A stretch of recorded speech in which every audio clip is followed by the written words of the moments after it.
Hello, everybody. Hi, Bill. Hello, Bill. How you doing? Hanging in there like everybody else.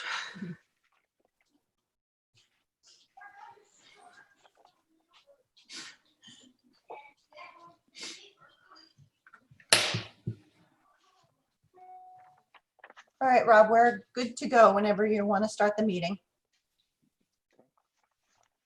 Good evening, everyone. It's 7 o'clock on August 19th, 2020. My name is Rob Cagnetta, and this is the meeting of the South Kingstown, Rhode Island Zoning Board of Review. Members present tonight are Thomas Daniels, our Vice Chairman, Richard Jerzak, John Bernardo, William Mark, and Bill Rosen, who is our alternate number one. Also, we have present Wayne Pimentel and Jamie Gordon of the South Kingstown Zoning Board building officials. Amy Goins, our special legal counsel, and Jessica Spence, who is our administrative support associate. This board is made up of 7 people, of which 5 are regular voting members. 5 members are required to be present for each vote. In the event that one of the 5 regular members is not present, the alternate will step in. And in one case tonight, I believe we're going to have the alternate step in. Tonight, the voting members will be myself, Mr. Daniels, Mr. Jerzak, Mr. Bernardo, and Mr. Mark. The applicants are here for either a variance, a dimensional, or use, or to seek a special use permit. The board is a quasi-judicial body created by the South Kingstown Ordinance pursuant to state statutes. We don't follow strict rules of evidence, and we operate in what we believe to be fair and equitable manner. We try to let everyone speak unless they get a little carried away or it's determined not to be relevant. So in the interest of time, please try to be on point and brief, please. We do our best not to argue, and we try to keep things civil. And we'll try to have the last petition by 10 o'clock or so. So if folks are later in the agenda and they might not want to be heard, and they want to potentially continue to the next meeting, we can do that. When your petition is called, please come forward, or Jessica will describe what to do. But once your mic is on and you're called, clearly state your name and spell it for the record. Speak clearly so we can all hear you. You will be asked to take an oath to tell the truth, and then you can present your petition along with any other witnesses to testify in support. We'll then ask you and your witness questions. After the petitioner has presented their testimony, anyone else with questions about the application or wanting to support or oppose the petition will then be asked to come forward. And Jessica, again, will let you know how you do that. You will identify yourselves, be sworn in, and present your testimony, which could be followed up by questions from the board. We do ask in that situation that you please do not ask direct questions to any of the other presenters. You can ask us the questions, and then we'll ask the presenter or any other previous presenters or any witnesses or expert testimony. We will ask them the questions. We'll allow the petitioner to answer questions raised by the audience and responds at the comment period. And after hearing all the testimony and before a vote is taken, board members will be asked to openly discuss the evidence presented. So you're aware, the variance or special use permits require 4 or 5 voting members to vote in favor of the petition for it to be granted for the requested relief. We will ask a lot of questions, and there's good reason for that. We can't just grant just anything we choose. There are rules to follow here in South Kingstown relative to our ordinance. You must give testimony to support certain facts to allow your request to be approved. And the same goes if you don't want something approved, you have to provide certain facts to us to have your intent be clear. Tonight we have dimensional variances and special use permits on the agenda. For variances, you must offer evidence to the board setting forth the following. That your hardship is due to the unique characteristics of the subject land or the structure and is not due to the general characteristics of the surrounding area. That the hardship is not the result of any prior action on your part. That the granting of the variance will not alter the general character of the surrounding area. The relief requested is the least relief necessary. And you will also show that the hardship that will be suffered if it is not granted the variance will amount to more than a mere inconvenience. The special use permit, you must present the following. The special use permit that you're requesting is authorized by our zoning ordinance. Somewhere in the zoning ordinance, this has to be authorized or we cannot grant it. Your special use permit request meets all the criteria set forth in our zoning ordinance authorized for such use. Granting of the special use permit will not alter the general characteristic of the surrounding area or impair the purpose or intent of our zoning ordinance. And as our meetings go, this is a very unique time for us. And we're sort of doing our best to make sure that we get everyone heard and everyone has an opportunity to have their voices heard. And if not, we do accept emails as well, not now for this meeting, but in the future. So why don't, Jessica, could you please remind folks how they raise their hand and be noticed? Sure. So just a few things about Zoom. Rob explained kind of the basic procedure of what's going to happen. I have kept all of the applicants muted and their video turned off. Once your petition has called, at that point, I will unmute you and send you a request to turn on your video.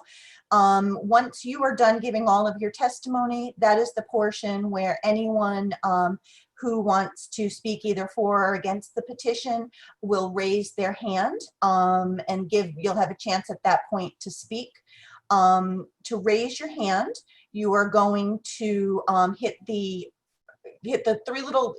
hover over your name, and then where it says more, you can hit the raise hand feature. If you are calling in by phone, you're going to hit *9, and that's going to raise your hand, and then *6 is the function to mute and unmute yourself. The people are called on the order in which their hands are raised, so it does do that. A couple more things to consider. The agenda and all of the supporting documents are available to view online at southkingstownri.com. And if you search under current zoning applications, you'll be able to see anything that's going on there. The agenda also has some kind of helpful hints if you're having any technical difficulties. The other thing to be aware of is that Zoom has a question and answer function. This function is only to be used if someone is having a technical issue. We will not answer any questions in regards to any petition being heard. You'll need to raise your hand at the appropriate time during the public comment. So that's basically about all I have to say. Thank you. Great. Is there any other business we have to go through before we get into it? I would like to discuss the attendance next week. I had sent out an email and I need to know people's availability for the 27th. I know Bill Mark is not available, and it's a Thursday night, which isn't our typical second week, but due to some other circumstances, we need to have it on the Thursday instead of the Wednesday. So we should kind of address that up front in case anything needs to continue. That way we know if we have a quorum or not. Members, is there, besides, you said Mr. Mark isn't available? Mr. Mark is not available, Yeah. so everyone else will be. Is everyone else available that night? Why do we have to go 1 week?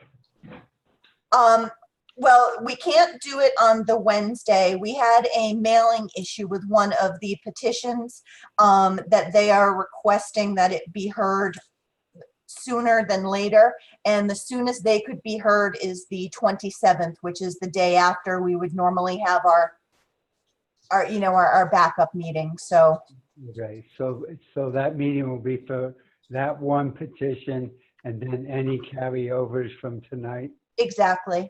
Correct. All right, in that case, I guess I'm available.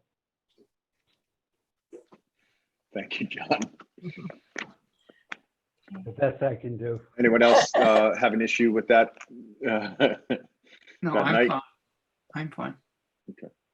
Great. All right, so then it looks like we have a quorum. So if anything continues, it'll be to the 27th. 27. So, and Jess, this is Amy Goins, legal counsel. So if it's carryovers from tonight, we'll need everyone voting tonight to be there next week. Right, if testimony starts. Yes, Yes, so yes, correct. So if Bill Mark hears testimony tonight, we couldn't carry that over to next week. But if it's one that hasn't Right. been heard, then we're good to go. okay, got it.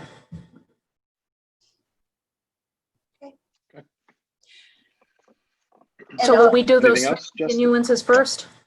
Yeah, we're gonna do the continuance Yes. first, and I just wanted to clarify one more thing, Rob. I had misspoke when I'd spoken to you the other day in regards to the Vieira petition.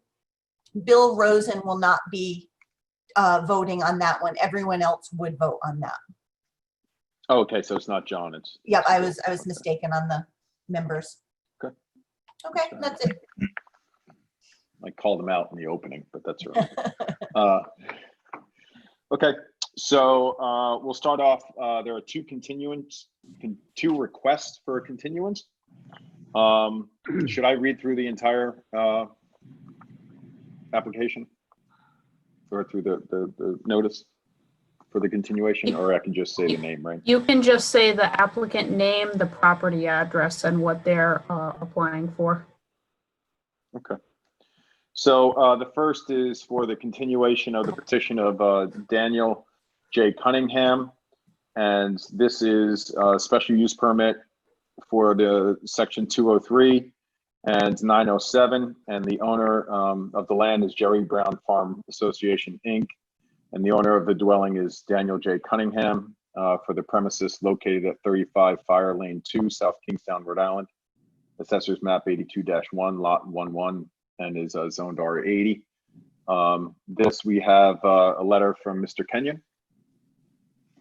Yes, Mr. Kenyon, Mr. did you want Chairman. to let us know what your request is?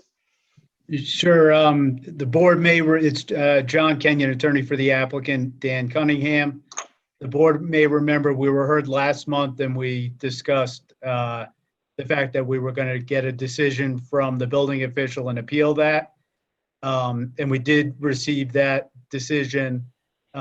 It wasn't in time in order to go forward tonight. So we're asking that the special use permit application be continued to next month. And then they should both be heard at the same evening. All right, and the next meeting is sufficient? The next month's meeting, not next week's meeting. Next month's meeting. Yes. And when is that next one? September 16th.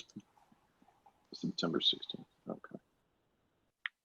Any board members have an objection to continuing this to September 16th? If not, could someone make a motion, perhaps? I'll make Sure, a I'll do motion.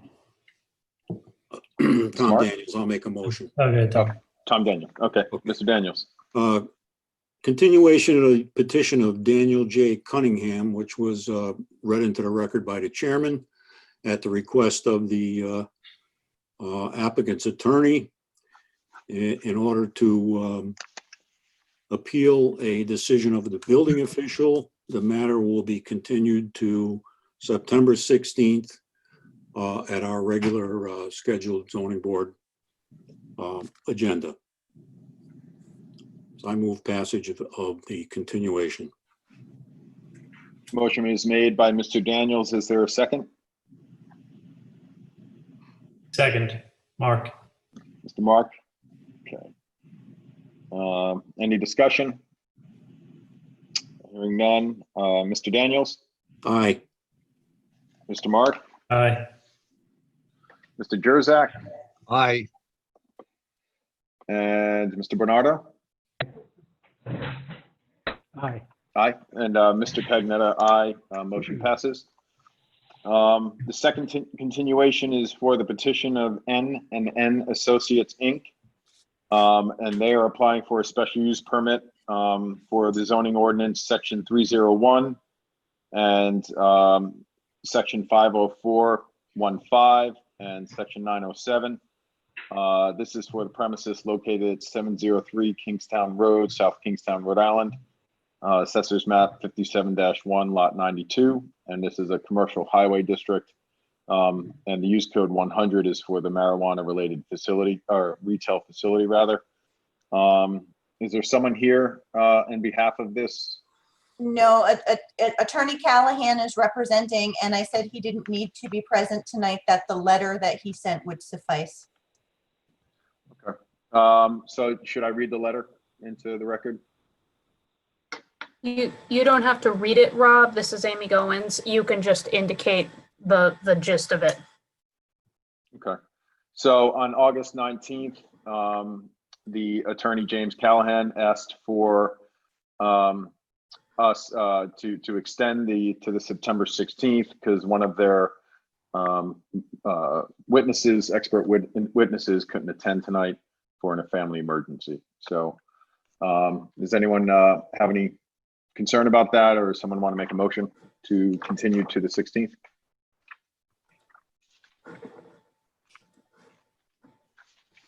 Yeah, I'll do it. Okay, Mr. I'll Daniels. move the continuation of the petition of N&N Associates. The description of the property and the application was read into the record by the chairman. And we have a request from the applicant's attorney based on the unavailability of an expert witness. And they're asking that the matter be continued. I would move that it be continued to the September 16th meeting of the zoning board. Motion made by Mr. Daniels. Is there a second? I'll second that.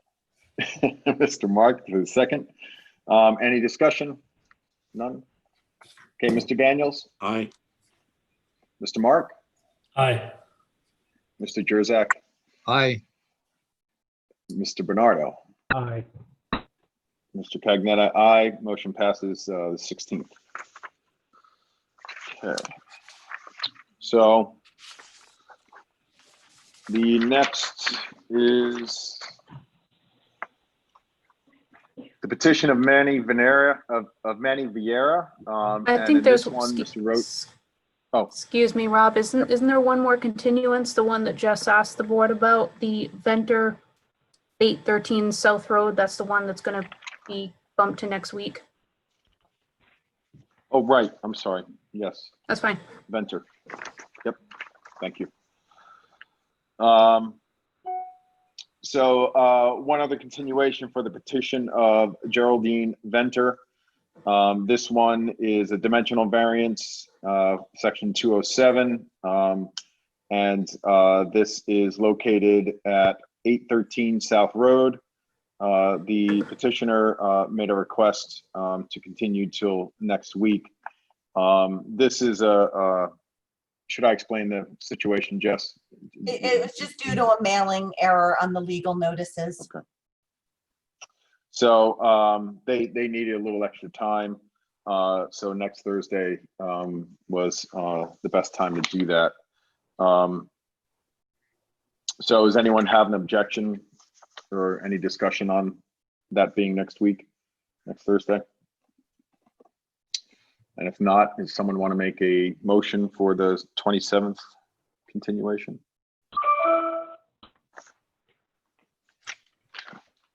So Mark, I'm waiting for you, but I'll do it. All right. Make it so. Continuation of the petition of Gerald V. Ventnor, 813 South Road, South Kingstown. The description was read into the record by the chairman.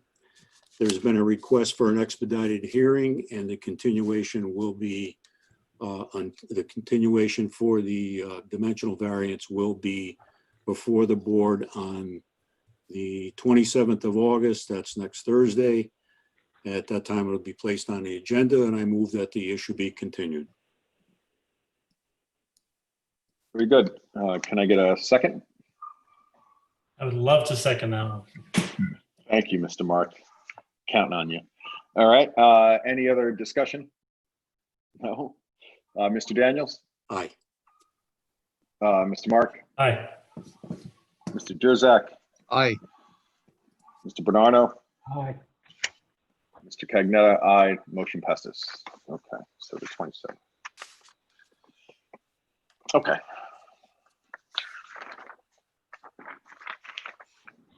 So we have the petition of Manny Vieira, and Mr. Rosen, again, will not be eligible for this. But this petition is for 80 Brookridge Drive in Exeter, Rhode Island, 02822. There's a special use permit under the zoning ordinance as follows. The applicant is seeking the approval of a special use permit to locate an on-site wastewater treatment system closer to a wetland than allowed. 150 feet is required, 110 feet is requested. The relief of 40 feet is requested. This parcel was granted a special use permit for the same relief sought on this application on October 22nd, 2014, but the approval period expired. The project also had received approval from the Conservation Commission on July 16th, 2014. There's no change to the original location of the OWTS system. The lot size is 0.47 acres. This special use permit is required for a zoning ordinance, section 504 and section 907. The property is owned by Manny M. and Maria R. Vieira for premise located on Parkwood Drive, South Kingstown, Rhode Island. Assessors map 31-2, lot 82 and zoned R20. This petition was in front of us, and I believe we were looking for an update on the Conservation Commission. And Jessica, I do believe we received that, right? Correct. Correct. Okay. Does everyone have a copy of that?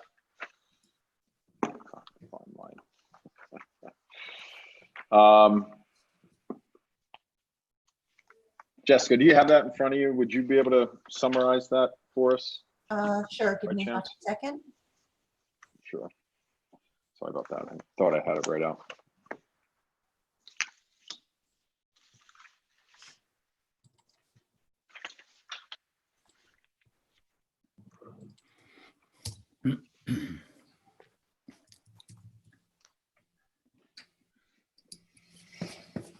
Okay, so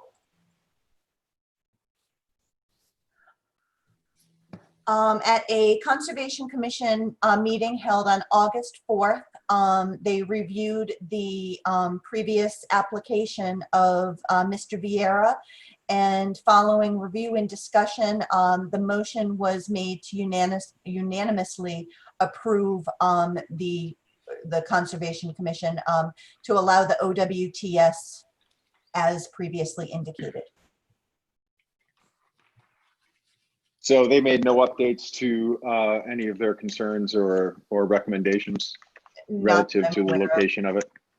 Correct. So, Rob, this is Amy Goins. They base their advisory recommendation of approval on the fact that they had already met the requirements that the zoning ordinance sets forth. And as we all know, the application just expired. It says there's an additional area of impervious cover that has been added and that has been accommodated by the rain garden and calculations that by the engineer that the standards are still being met. However, in order to ensure that limits of disturbance be maintained where the 50-foot buffer intersects with the limit of disturbance where there is very little clearance, we recommend that the limits of disturbance, particularly the silt fence on all sides of the property, be installed before any construction begins. In addition, a split rail fence should be installed in addition to the hay bales or silt fence from the building setback line to the current 50-foot setback where it meets the second rain garden down through the diagonal section up to where the TH2 test pit is located.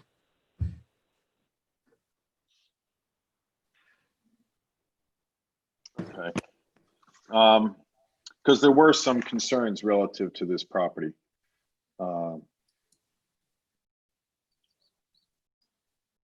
by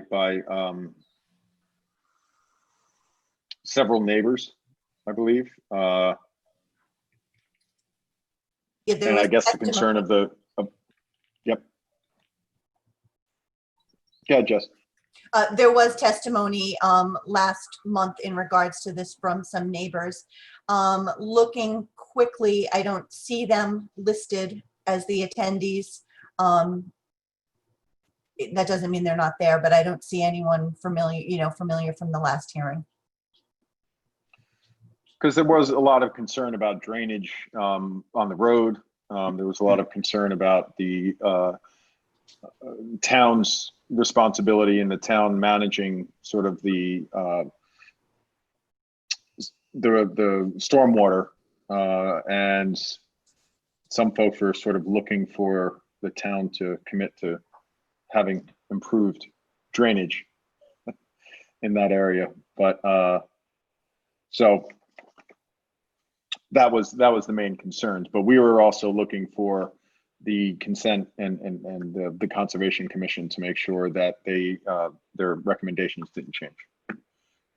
So that's kind of where we left it off. So do board members have any questions? Are the applicants still here? Mr. Are the Vieira is applicants here. Yes, I am. Manny Vieira, last name Vieira. Do you swear to tell the whole truth and nothing but the truth? Yes, I do. Okay, great. Do board members have any questions for Mr. Vieira relative to the property or its use? Yeah, Rick Jerzak here, Mr. Chairman. I just have one. Mr. Vieira, do you have a DM permit for the septic? Yes, yes, I do. That's a current permit that's still in effect? It's actually being updated to my name because it was never changed from the previous owner. But yes, it's valid still. And one of the things that I wanted to say also, the concern with the runoff water, I think that will be addressed because I intend to do the driveway in pavers, pervious pavers, with enough of a crushed stone base that will allow the water not to run off onto the street. So I don't think this property will be contributing to any issues with water going onto the street. Yeah, and you also, I mean, not only the impervious drive or pervious driveway, but you have several rain gardens to collect your Exactly. the stormwater off the house as well. So, but I believe that even if it ran off, I'm doing the rain gardens, of course, but even if it went on a driveway, there will be enough reservoir underneath it to contain it before it would run off onto the street, in my opinion. But yes, the rain gardens are part of the plan. Mr. Jerzak, you have any other questions for Mr. Vieira? Mute myself. No, I don't, Mr. King. I'm muted, Thank you, so sir. I'm gonna. I was reading your lips, sir. All right. Anyone else have any other members, board members have questions for Mr. Vieira?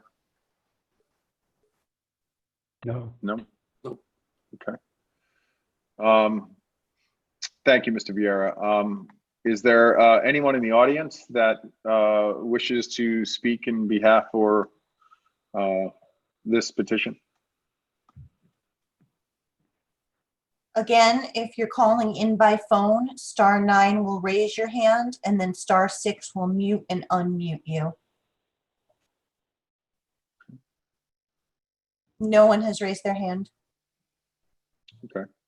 So why don't we go around a little bit? How's everyone feeling? Mr. Jerzak, how are you feeling about this now? I have no problem with this at this point, okay? If he has a permit for the DM, and if the Conservation Commission is still on board, I don't have an issue. Okay. Mr. Mark, how are you feeling about that? I have no problem with it at all. Okay. Mr. Daniels? Ditto to Mr. Jerzak. How about Mr. Bernardo? How are you feeling? Ditto to Mr. Daniels. All right. So I don't have any particular issue with it. I think, they've fulfilled their requirement to show that the system is not going to have an impact to the area. So does someone want to make a motion to approve this petition? Sure, I'll make a motion. Excuse me, Thank you, Mr. Martin. before you Yes. start the motion. Amy, is this something that should have a 2-year continuation based on E DEM? I am sorry, my internet cut out. Was the response to the question, does he have a DEM permit? No. Well, does he need a 2-year expiration date on the special use permit based on the fact that there's state agencies involved? Well, has the DEM already issued their permit or not? I didn't hear the answer to that. It was issued, he said, but he's in the process of having it changed to his name, so I don't know if that starts a reissuance. I don't know if that's considered issuance or transfer, but to be safe, I think we should consider it a conditional approval if further state action is required. So I would say yes, this is one that should have a 2-year expiration. Thank you. So Mr. Mark, if you can keep that in mind. Okay. So in that case, I'd like to make a motion to approve the petition of Manny Vieira of 80 Brick Ridge Drive, Exeter, Rhode Island, for a special use permit under the zoning ordinance as follows. The applicant is seeking the approval of a special use permit to locate an OWTS closer to a wetland than allowed. 150 feet is required, 110 is proposed. Relief of 40 feet is requested. The parcel was granted a special use permit for the same relief sought on this application on October 22nd, 2014, but the approval period expired. The project has also received approval from the Conservation Commission on July 16th, 2014. There is no change to the original location of the OWTS system. Lot size is 0.47 acres. A special use permit is required per zoning ordinance section 504, special use permits location of OWTS, and section 907 standards of relief. The property is owned by Manny M. and Maria R. Vieira for premises located on Parkwood Drive, South Kingston, Assessor's Map 31-2, Lot 82, zoned R20. Mr. Vieira spoke on his own behalf and was just simply coming before us to get authority for the Conservation Commission approval from 6 years ago. The support was basically the letter from the Conservation Commission that he used before. There was no opposition, but there was input from the neighbors regarding the runoff and drainage issues. And I think we've decided that those seem to be more of a town issue that needs to be worked out. And there hasn't been any follow-up or any other contesting of that specific issue. The following materials were entered into the record, which Mr. Vieira brought to us last month, which was a site plan and architectural drawings with a letter of approval from the Conservation Commission dated October 22nd, 2014, and amended and approved in July of 2020. The board finds that the special use permit is specifically authorized by this ordinance because under section 504, the OWTS system is approved and authorized by the DEM, and section 907 for the standards of relief, because Mr. Vieira was working in a pretty tight area, but he has taken the steps to just to deal with any issue he might have when it comes to the drainage and runoff. The board finds that the special use meets all of the criteria set forth in the subsection of this ordinance because, as approved by the Conservation Commission, and again, further steps taken by Mr. Vieira regarding anything to do with runoff and the such. The board finds that the granting of this special use permit will not alter the general characteristics or of the surrounding area or impair the intent or purpose of this ordinance or the comprehensive plan of the town. The design and attributes meet the general compatibility with lots in the same area. Approval is subject to the following conditions, which would be a further state approval of the DEM's authorization of transferring the permit from whomever it was before to Mr. Vieira. So with that, I'd like to make a motion to approve. Sorry. Motion is made by Mr. Mark. Is there a second? Second, Mr. Jurzak. Mr. Jurzak, second. Any discussion by the board? Did we tie in the August 4th Conservation Commission recommendations about the silt fence and the other stipulations? Can we do that, Mr. Mark? Can we tie in I'm sorry, I didn't hear that.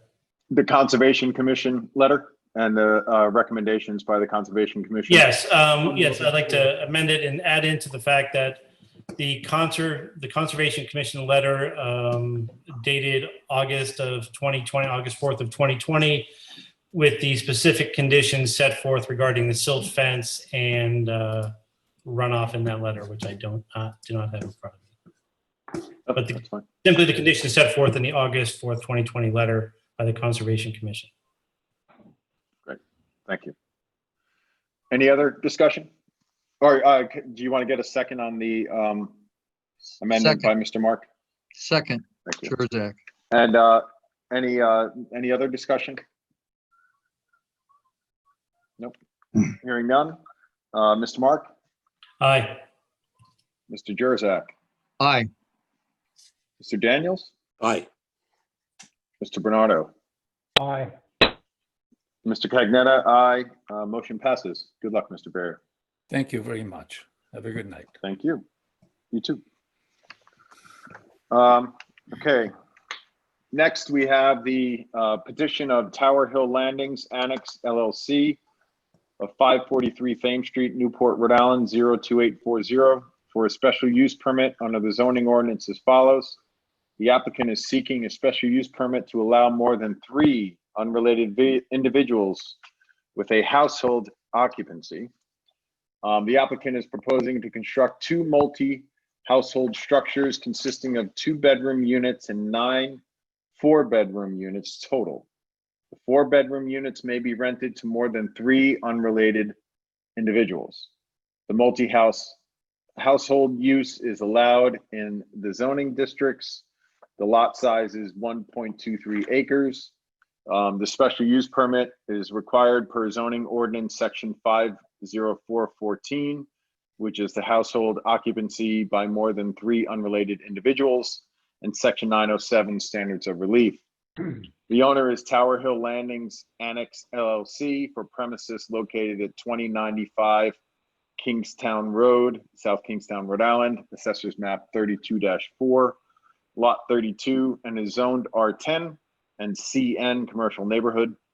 The use code is 12.1 multi-household land development project. And who is here for this application? Mr. Chairman, it's John Kenyon, attorney for the applicant, Tower Hill Landings Annex LLC. As you stated, the applicant owns property at 2095 Kingstown Road. The property is 1.23 acres in size, and it's partially zoned commercial neighborhood and partially zoned R10. It's also in the Kingstown Road Special Management District. There were previously 2 residential dwelling units at the rear of the property and a restaurant at the front, which most recently was Kachina Twist. And a long time before that, it was Iggy's. It was most recently approved as a Dave's restaurant, which was never built, and the lot is vacant now.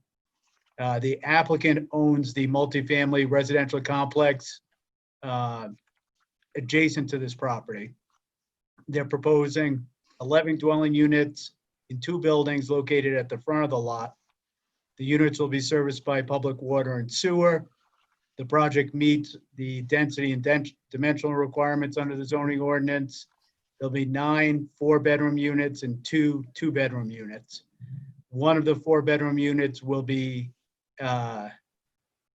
designated as affordable, and one of the 2-bedroom units will be designated as affordable under the town's inclusionary zoning requirements. The application was heard by the Conservation Commission, received a positive recommendation, and after a public hearing, it received master plan approval from the planning board. The proposal meets all the dimensional requirements under the zoning ordinance. However, it's likely that the 4-bedroom units will have more than 3 unrelated people living in them. Therefore, we're here tonight requesting the special use permit under section 504.14 to allow the 4-bedroom units to be occupied by more than 3 unrelated persons. This application is a little different from the other ones you've reviewed, as I think most of them involve single-family residences.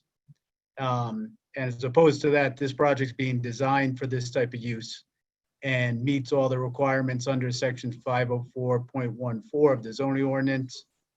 And the project engineer is Steve Cabral from Crossman Engineering. Also with me tonight is Chris Bichio and Russell Johnson, who's the project manager. I'm going to have Steve Cabral, if he could be sworn in, and have him go over the existing conditions, the proposed site plan, and then how it all complies with section 504.14.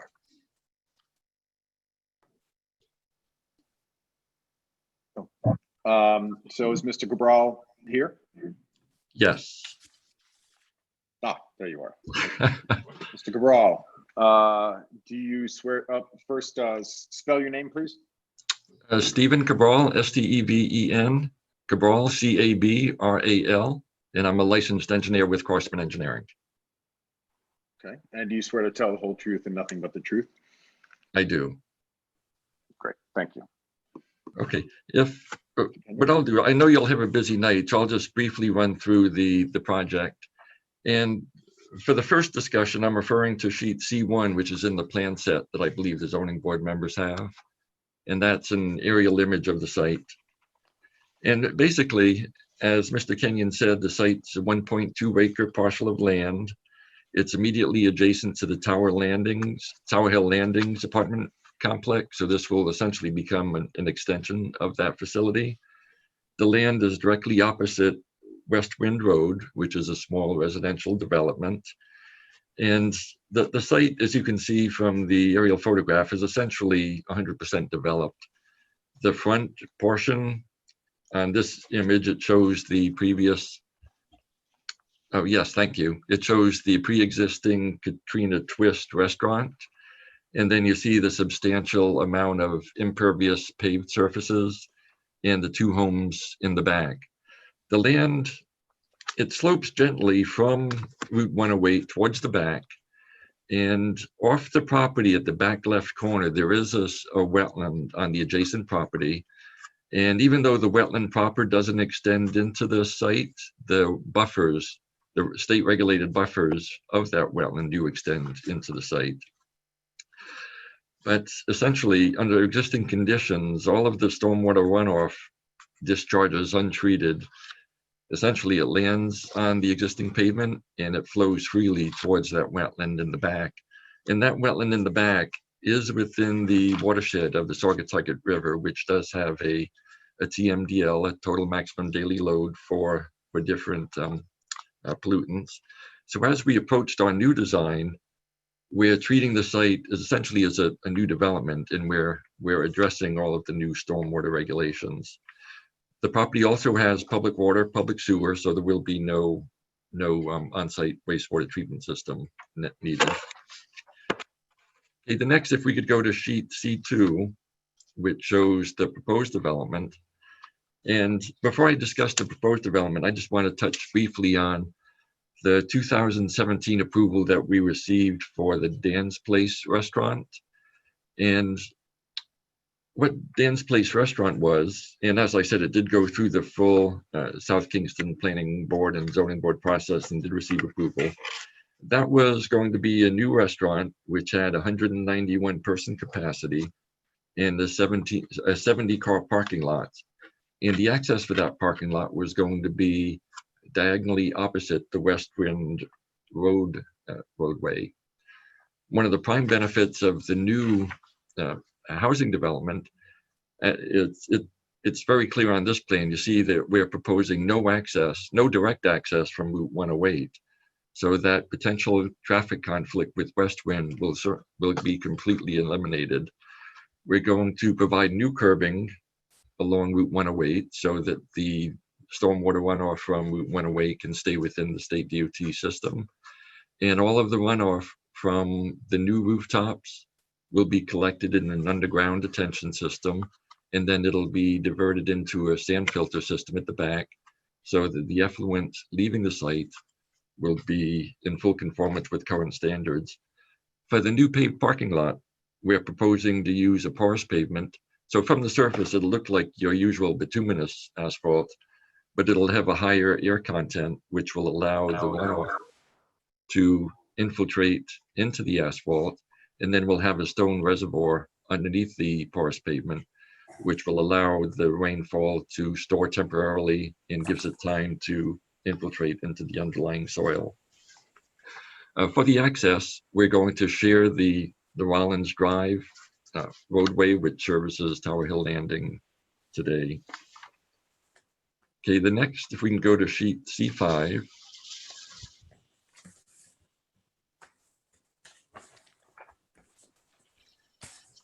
Okay, this sheet C5 represents the overall site layout. And what this plan confirms is that the project fully conforms to the dimensional requirements within the zoning code.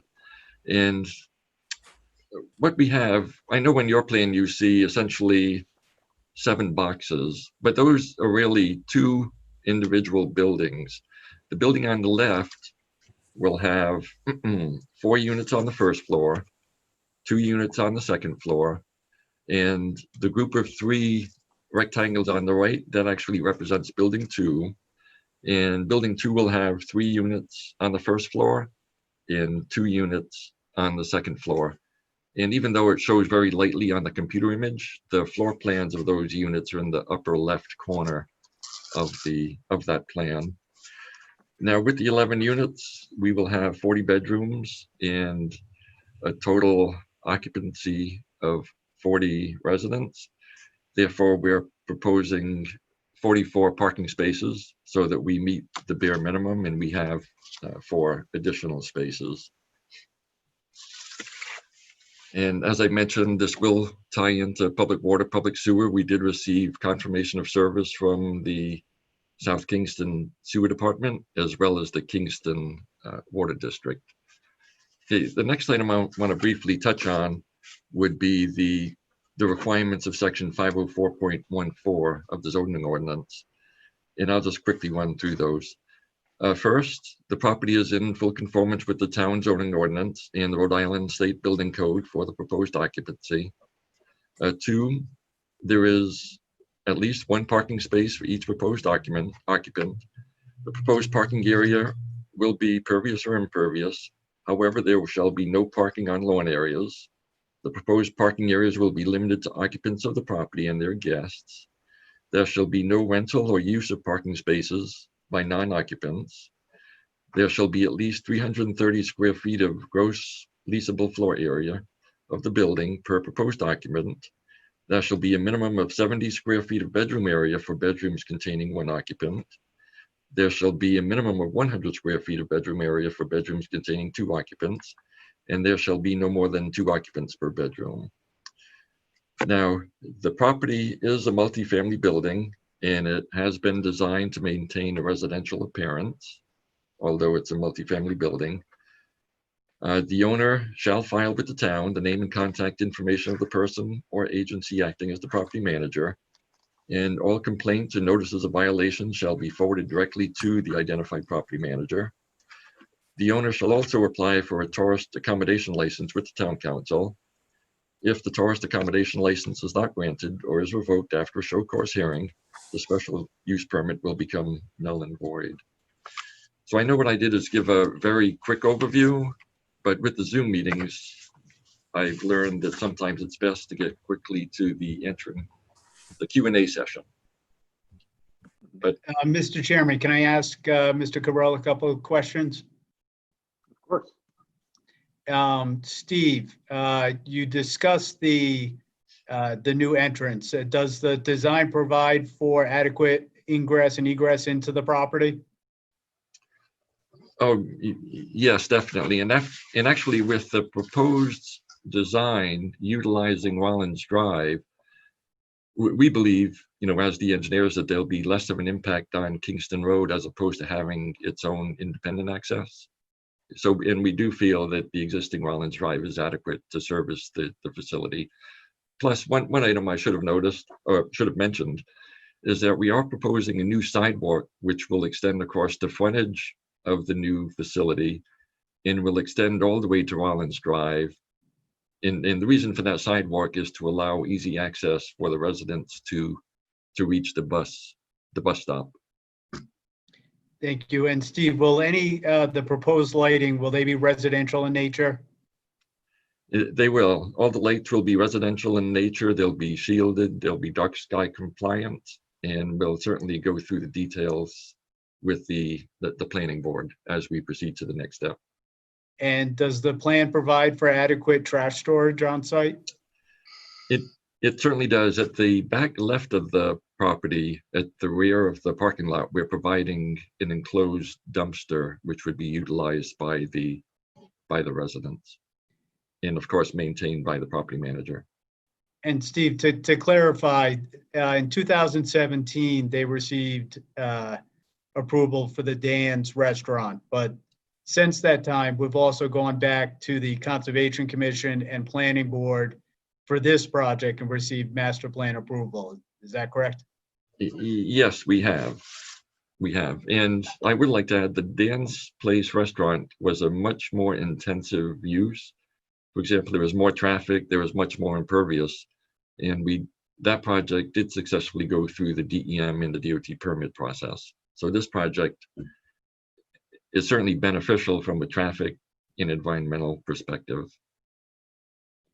And in your opinion, as the civil engineer, if the relief is granted to allow more than 3 unrelated persons to reside together, will that create conditions inimical to the public health, safety, general welfare? No, I believe that it will be in concert with the surrounding area, especially being immediately adjacent to Tower Hill Landings. Thank you. I have no further questions, Mr. Chairman. Thank you, Mr. Cabral, Mr. Kenyon. Board members, are there any questions of Mr. Cabral? Yes. Can you describe Mr. Daniels? what's in a 4-bedroom unit besides 4 bedrooms?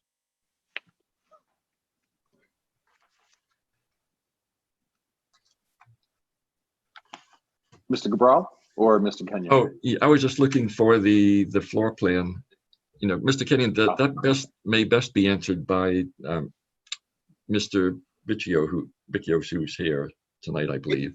Okay. Yes, Mr. Chairman, I was going to have the owner testify next, and he could probably speak to the floor plans better than Mr. Cabral. Okay. Rick Jurzak here. I guess this might be a question for Mr. Kenyon. The property directly to the south, that is owned by who? It's the same ownership as the applicant. The Okay. applicant owns that property. So will the 2 properties be merged? I don't know that they're going to be merged, but they're going to be, they're going to share infrastructure such as the ingress and egress. All right, so there will be a written easement across that property for the cars coming in and out and Yes. recorded on land records? Okay, Yes. that's my only question. Thank you.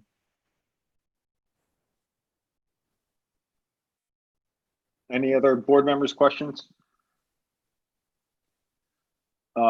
I have one question, and I don't know if it's for you, Mr. Kenyon or Mr. Cabral. Does the landings behind the current facility, residential development, does that allow more than 3 unrelated persons in that building, or is this a town-wide? I think the next witness can probably answer that best. He's the owner of both properties. Okay. And perhaps I should ask our counsel, Ms. Goins, is this something that only exists for new applications? Is this anywhere, is anyone that had somewhere that allowed this previous to this ordinance being? Or should I ask, how old is this ordinance? Mr. Chairman, I might be able to answer that. Back, I think now it's about 4 years ago, when Narragansett was having their discussions about the zoning enabling act language that says no more than 3 unrelated persons residing in a dwelling unit. And at that time, I had a client who owned several houses near URI, right adjacent to it. And he wanted, and they were all 4-bedroom homes, so he wanted to make sure that those were legal.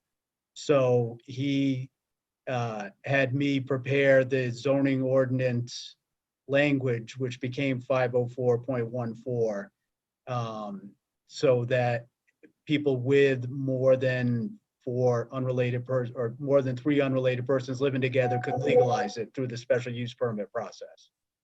So he was actually the first one in front of you. We did 11 houses all in one night.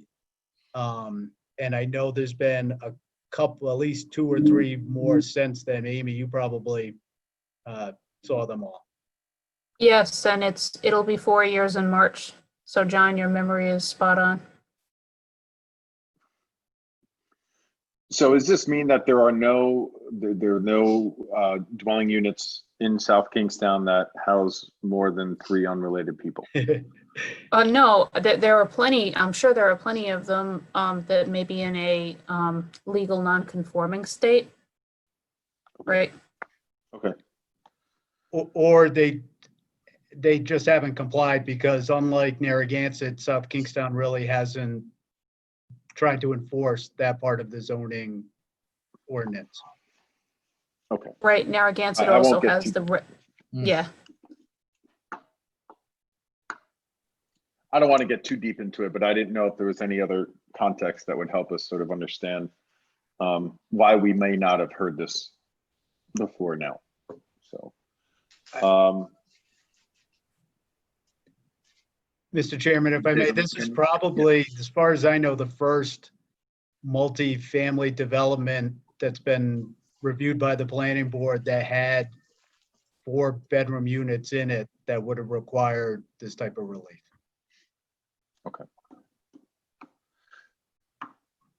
So okay. I was going to ask, is it fair to say that this is specifically being marketed towards students, or it not necessarily? Not necessarily, but I think the next witness can answer that more. He owns the one next door, and they have the statistics on how many students and non-students are in there. Okay, great. Board members, any other questions before we move to the next witness? Mr. Chairman, I have a question of Mr. Kenyon. There was Yes, Mr. Bernardo. Attorney Kenyon. There was indication that the Conservation Commission reviewed this property, I'll say, and it sounds like it might have reviewed it at the time of the application for Dan's Restaurant. Were there findings made specific to that restaurant or specific to the property as it would apply to this project? So the Conservation Commission heard it just recently for this project. Okay. So they might have also heard it for Dan's, but they heard it for this project. And then the planning board held a public hearing and granted master plan approval for the project. And then the process is we come to the zoning board for any zoning relief and then go forward to the plan, back to the planning board for another public hearing.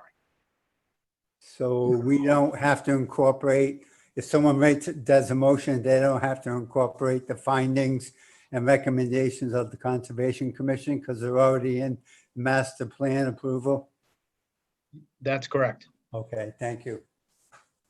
Yes, question, Rick Cherzak, is there even a requirement in the statute for the Conservation Commission to look at this?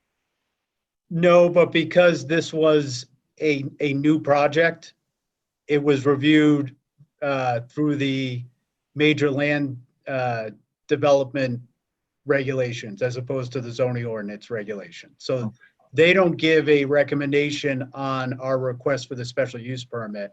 They gave a recommendation to the planning board on the master plan review.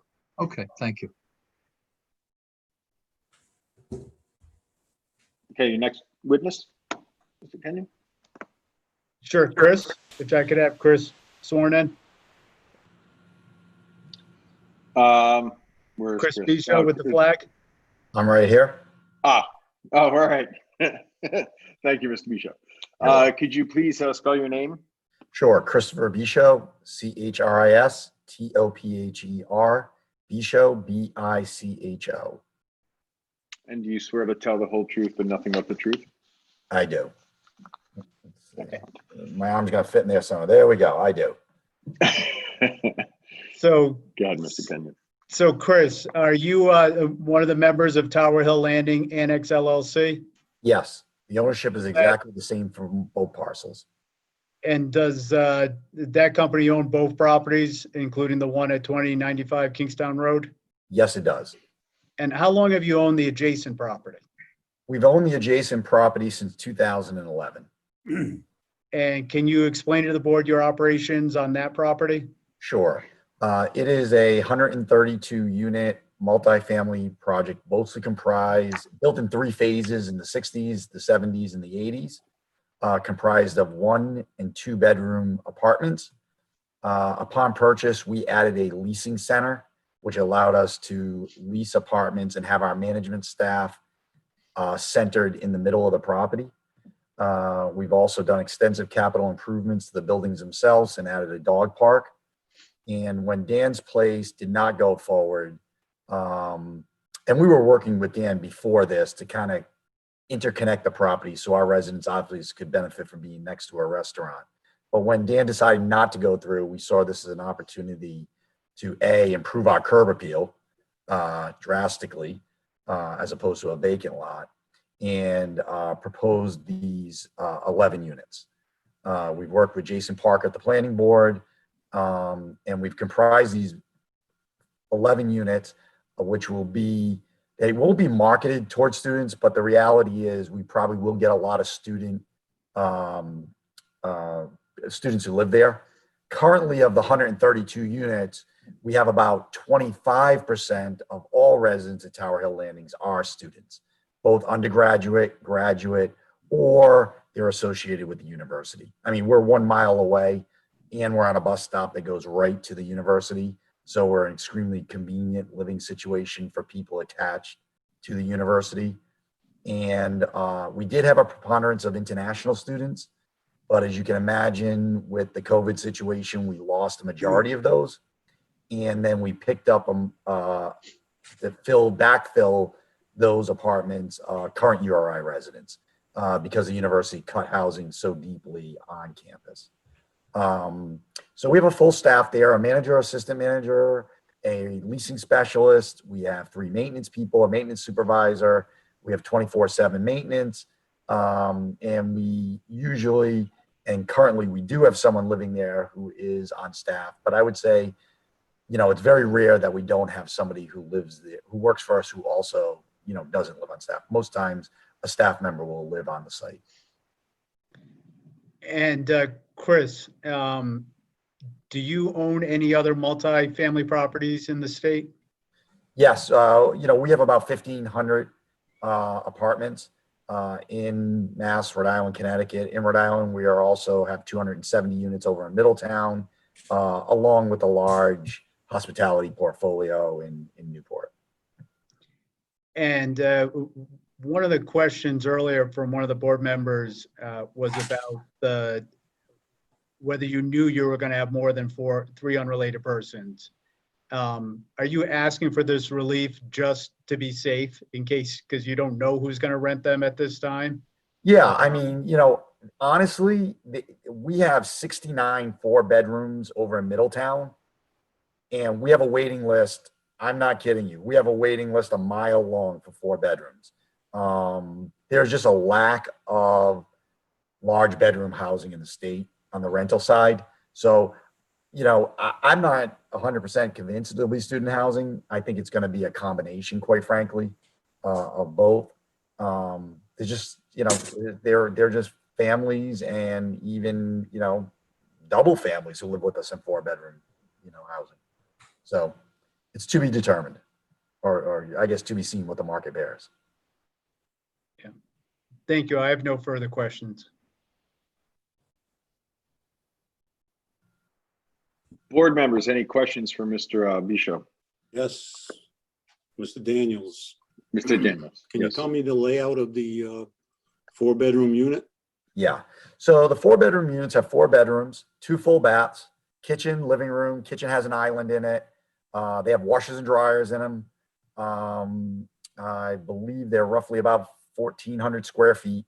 They're one level.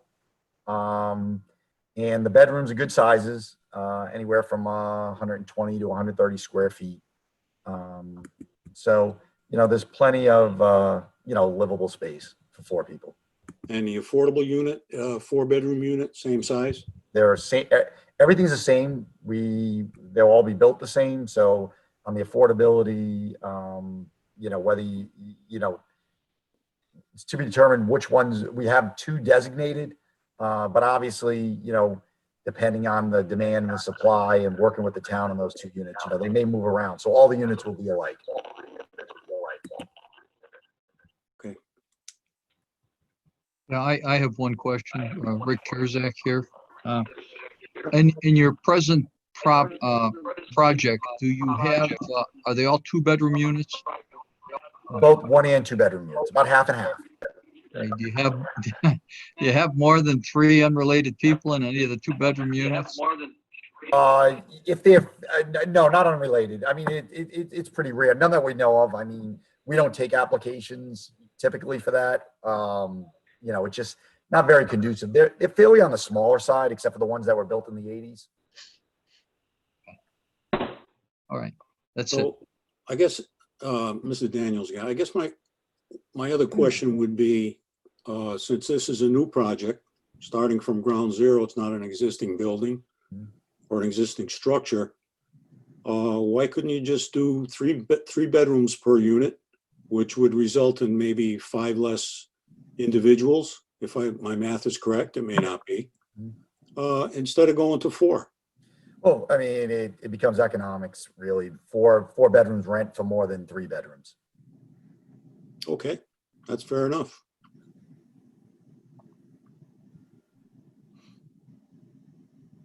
Any other questions, board members?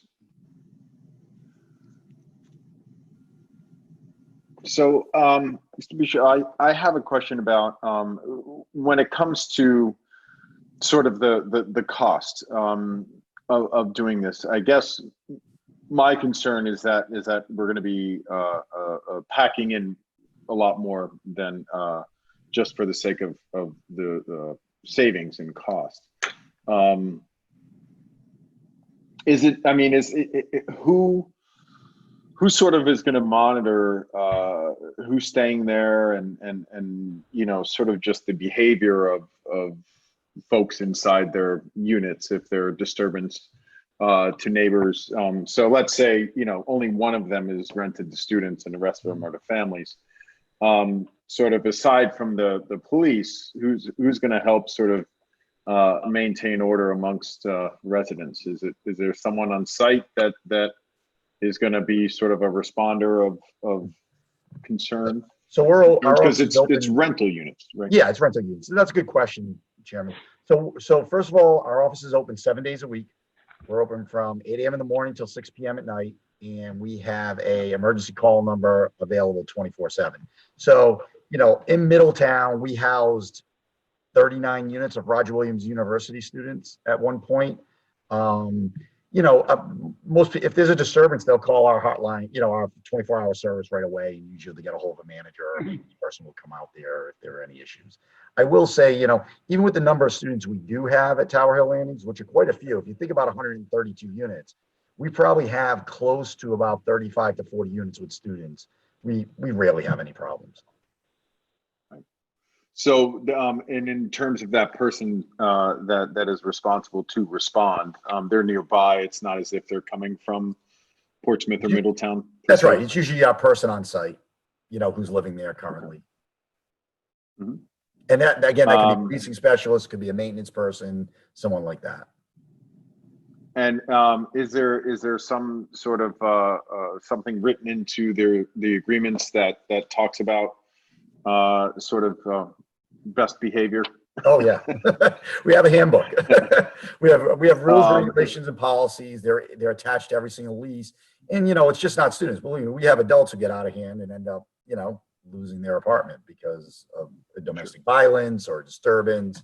I mean, we house thousands of people, but everything's attached to the lease, and if it is broken, you're non-compliant to your lease can be terminated. And in terms of outdoor space, is there going to be large outdoor spaces like paved areas, or besides the parking lot, but Right. in terms of like outdoor gathering places, gardens, or Yeah. So that's a good question. So we've made sure we met the requirement of the 10% open space. So we have a field right there in the new development, but also in our old development, we have a dog park. We have a big, large open lawn area in the development itself. So these are going to act, besides the boundary lines, these are really the same project. Sure. So like picnic tables, things like that, you can have some outdoor sort of seating and things for folks. We have that on our current project. We have barbecues, we have picnic tables, we have lawn areas and gathering areas in the dog park. So, we already have designated spaces for that, plus the additional open space we have that's been dedicated in the development of this project. So it'll be pretty easy to tell if let's say someone is housing 6 people and they're supposed to house 4. Oh yeah, we're in our buildings on a daily basis. Yep. Now, do they have assigned parking, or is it sort of a park where you want? No, it's assigned parking can be very troublesome, as you can imagine. So we do not do that. Assigned parking becomes almost like a rite of passage if you have it. Right. Well, yeah, you'll have some people walking. They'll pay you for closer access. Okay. Any other board members? Questions for Mr.? Yeah, Rick Cherzak here. Chris, are these going to be furnished units? We may furnish them, we may not. We haven't decided yet. Okay, and the leases would be academic year or calendar year? We don't do academic leases. We only do 12-month leases. Okay, thank you. And no subletting, or was there subletting? No, we do not allow subletting.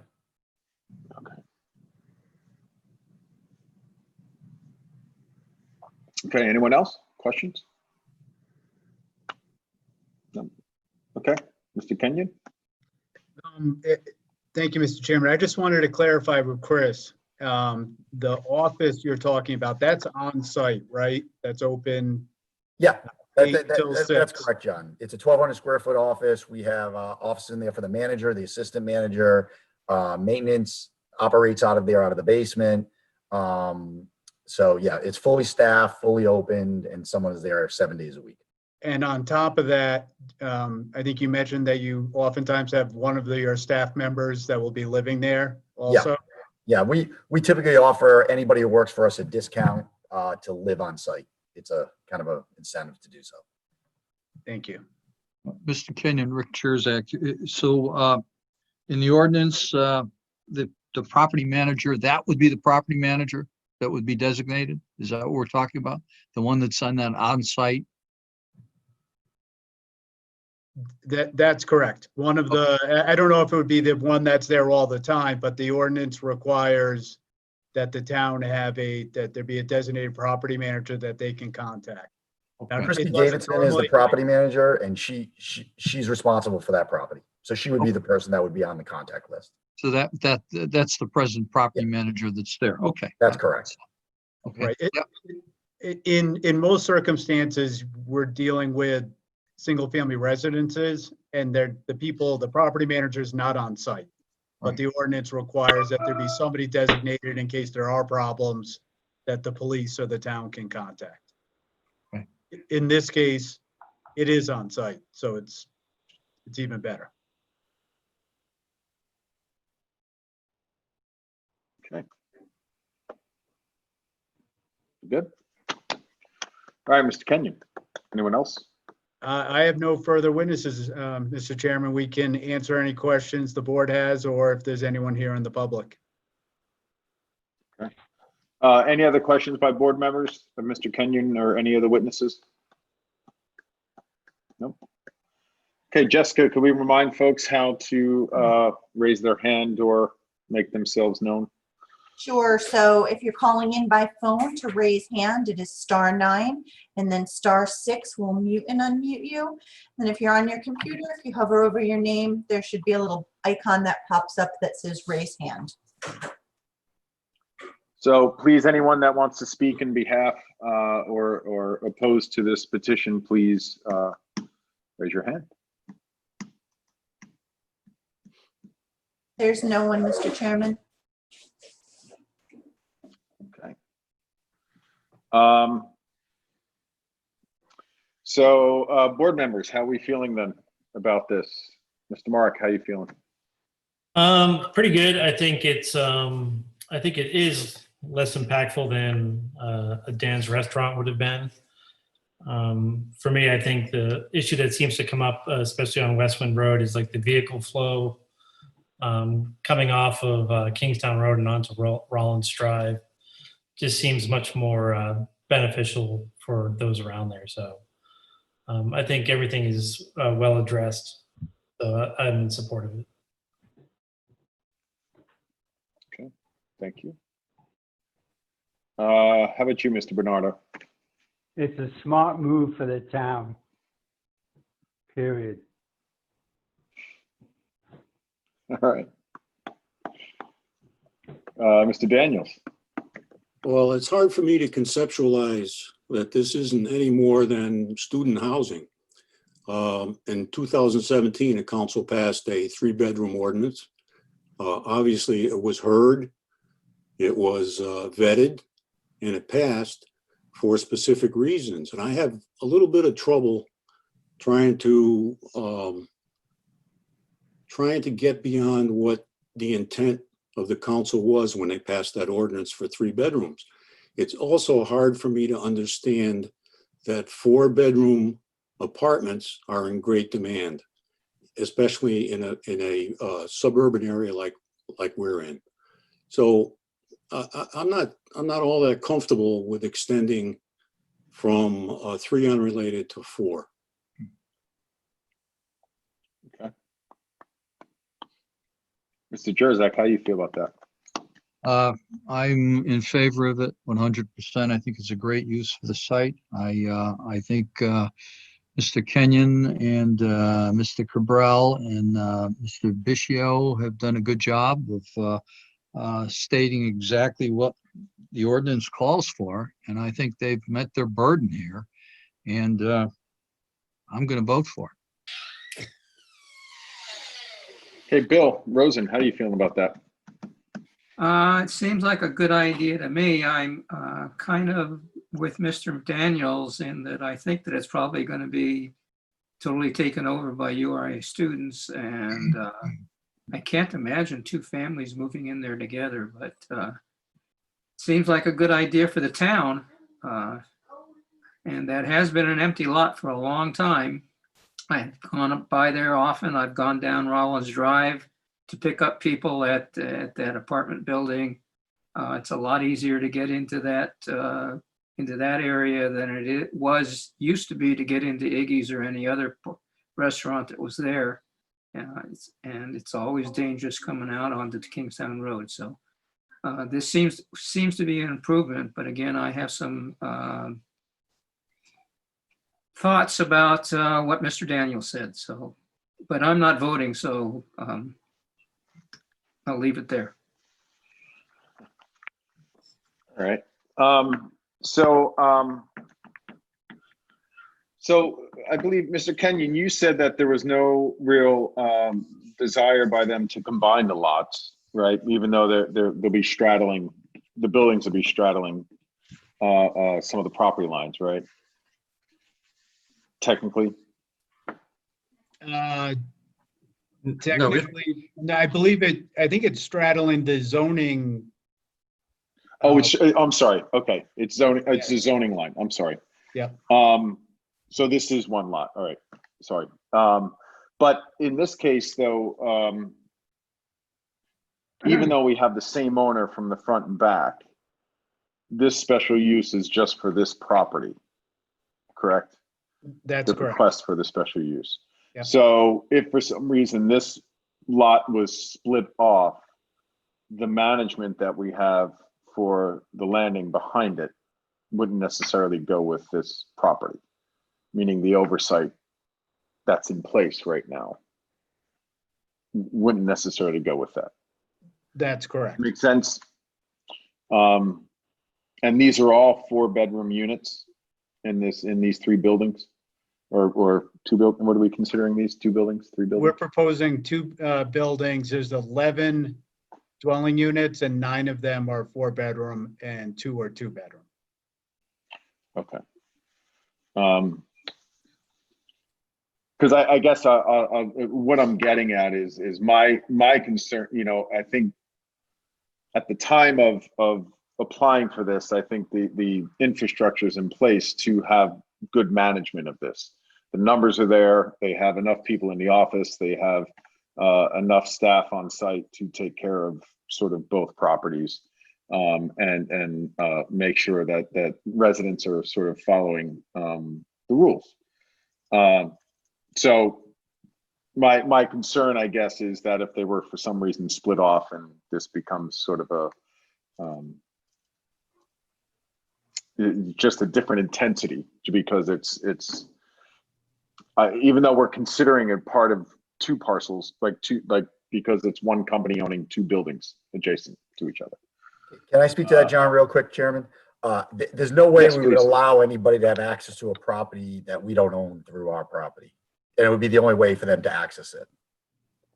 Well, right, but meaning that you can split off that property, and then we have this front property has a bunch of 4-bedroom units that are that the numbers might not work to have a full-time manager on the site. But they would have no Or access. requiring someone to have They would have no access because we wouldn't grant it through our property. Interesting.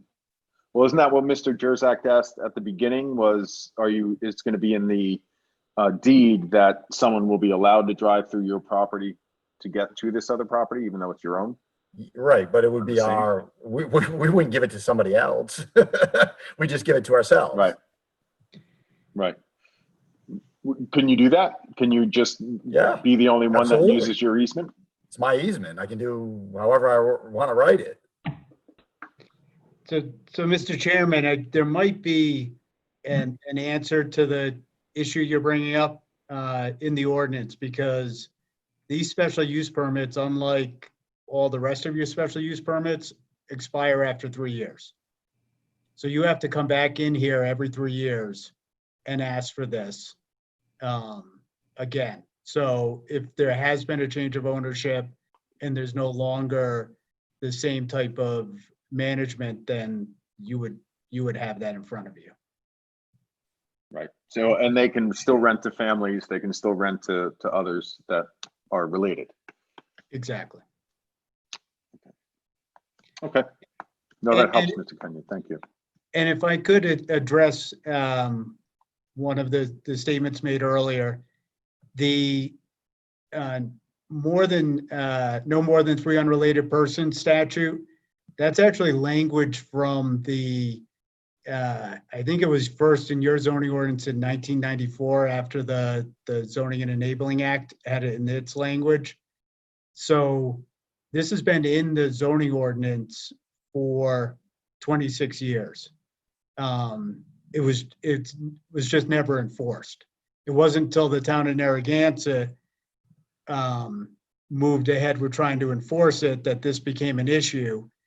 And 4 years ago, what the town council did is they enacted this part of the zoning ordinance saying, yes, our zoning ordinance says you can't have more than 3 unrelated persons living in a dwelling unit. We're giving you a method to do that. And that's through the special use permit under section 504.14. So as long as you meet these requirements, then you should be granted the special use permit. But they also have in there the 3-year limitation and then the license that you have to get from the town council, which is a yearly thing. So in case there are issues, that comes up at the yearly renewal of the license. This is Amy. Can you hear me okay? I've been having connection issues Yes. all night. John, thank you very much for that explanation. For everyone's information, I'm not up to speed on what happened in Narragansett on Monday night, but I believe they had a public hearing before the council regarding a new restriction specifically aimed at college students. I don't know where that will end up, but I think it's fair to say the path next door in Narragansett has been towards stricter enforcement. And as Narragansett cracks down on student housing, the problem will likely increase in South Kingstown. I think you all know that. I don't think it has any bearing on the application tonight because this is a special use application, means it's conditionally permitted by the council. If the standards are met, the application should be granted. And following up on what Amy said, in Narragansett, when they went to enforce the more than 3 unrelated persons, it was in municipal court in Narragansett, and I actually represented one of the landlords, and we worked with the ACLU, and the judge there deemed it unconstitutional. So at the same time in Providence, they had passed a no more than 3 students living in a unit, and the Rhode Island Supreme Court held that constitutional. So Narragansett's now changed their language to go to students rather than to unrelated persons.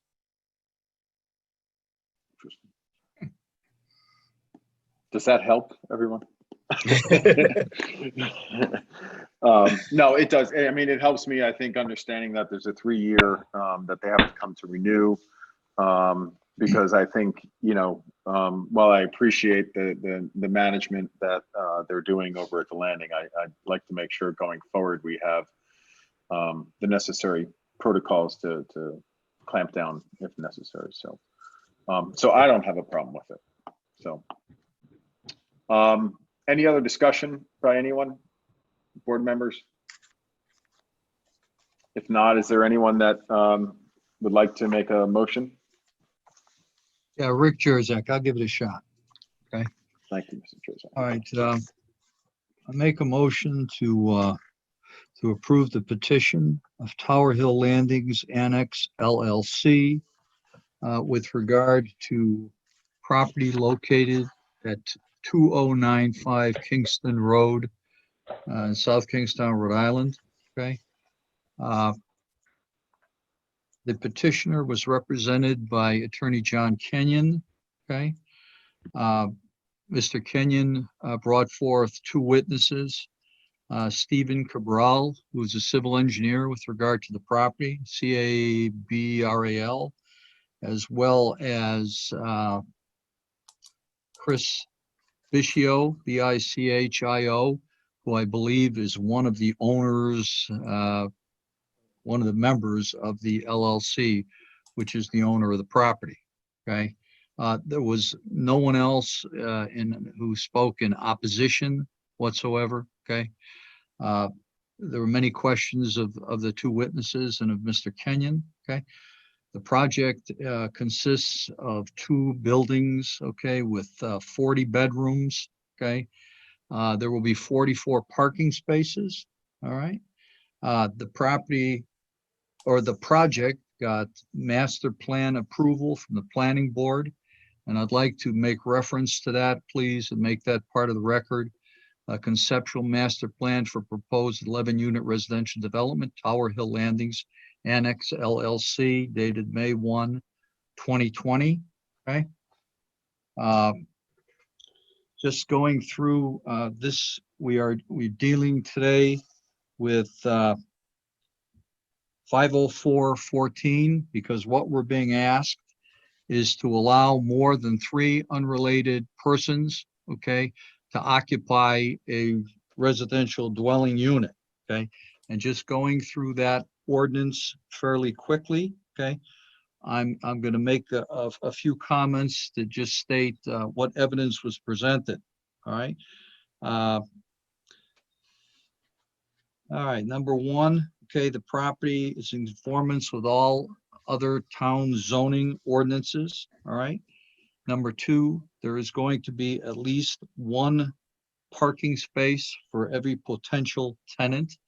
The parking spaces will not be assigned individually, but in that there are 40 bedrooms and 44 parking spaces, there are enough to satisfy the ordinance, all right? With regard, and we didn't get into this, but by looking at the material that was submitted, there seems to be adequate square footage with regard to each of the units. There shall be at least 330 square feet of gross living floor area, okay, per proposed occupant, okay? And none of the bedrooms would be less than 70 square feet, all right, for 1 bedroom, 1-person bedroom, or 100 square feet for a 2-person bedroom, okay? The exterior of the building will be of a residential character, all right? There will be a manager. Now, presently, there is an on-site manager on the property directly adjacent to this unit, which is to these buildings, which is the adjacent property is also owned by the present owner. There is an on-site manager there, and that on-site manager will be assigned the on-site manager of this project. If in fact in the future that on-site manager goes away, the owner would have to designate a new on-site manager, okay? Let me see if there's anything else. That's it. I think that's it. Having all that in mind, okay? I just might say that with regard to section 907, okay? This special use permit is specifically authorized by 50414 of our ordinance. Number 2, again, pursuant to 907, okay? They have met all the criteria as set out in that ordinance, as I have just recited, all right? And number 3, okay, I think, or I state that this project, okay, will not affect the general character of the surrounding area. And in making that decision, we looked at how the ingress and egress, we looked at parking. We talked a little bit about trash. We talked about a little bit about utilities. And there was some question on open space, and this would seem to be generally compatible with the area. Having all that being said, I would ask that this project be approved, or this petition be approved. Fantastic. Thank you, sir. Is there a second? I second. Mr. Bernardo, second. Any discussion? No? Hear none? Okay, Mr. Jurzak, Aye. Mr. Bernardo, Aye. Mr. Daniels, Aye. Mr. Mark, Aye. and Mr. Cagnetta, aye. Motion passes. Congratulations. Great, thank you. All right, thank you all. Thank you. Thank you very much. We appreciate it. Thank you. Good luck. Okay, next we have the petition of Arthur Olson, who's at 35C West Castle Way, Charlestown, Rhode Island, 02813. And they are going for a dimensional variance under a zoning ordinance as follows. The applicant is proposing to construct a 12-foot by 14-foot detached shed in the rear of the property. Although the lot is non-conforming by dimension, no setback relief is needed for the shed. The current lot coverage is at 30%, which exceeds the lot coverage maximum of 25%. With the addition of the 168 square foot shed, the lot coverage will increase to 32%. Overall relief of 7% is requested, although the net increase is only 2%. The lot size is 8,000 square feet. A dimensional variance is required per zoning ordinance section 401 and section 907.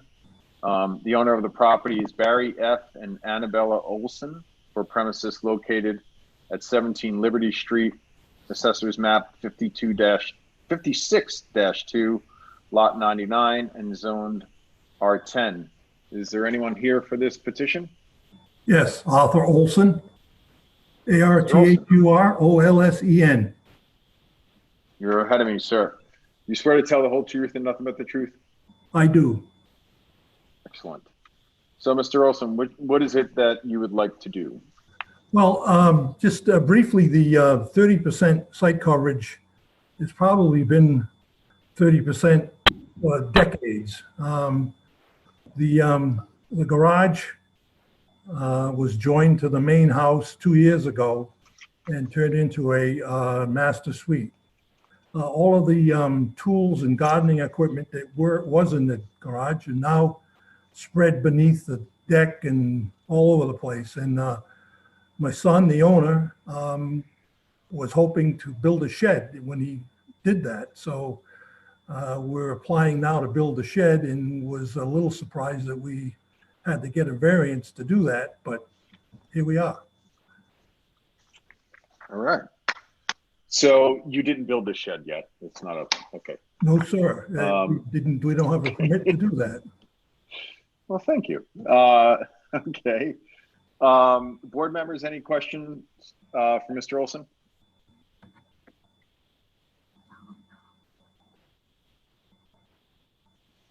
All right. So you don't have to worry about how far it's set back. And as you said, now you guys didn't incorporate the garage into the main house. This was done before you guys moved there? No, that was something that my son did. Something your son did? Yes. With the hope of. And he got a permit for it? Yes, that's and everything, correct. Right? But the garage was already part of the footprint. Yes. So he didn't change the footprint of the property. Okay. No, sir. So he didn't increase it.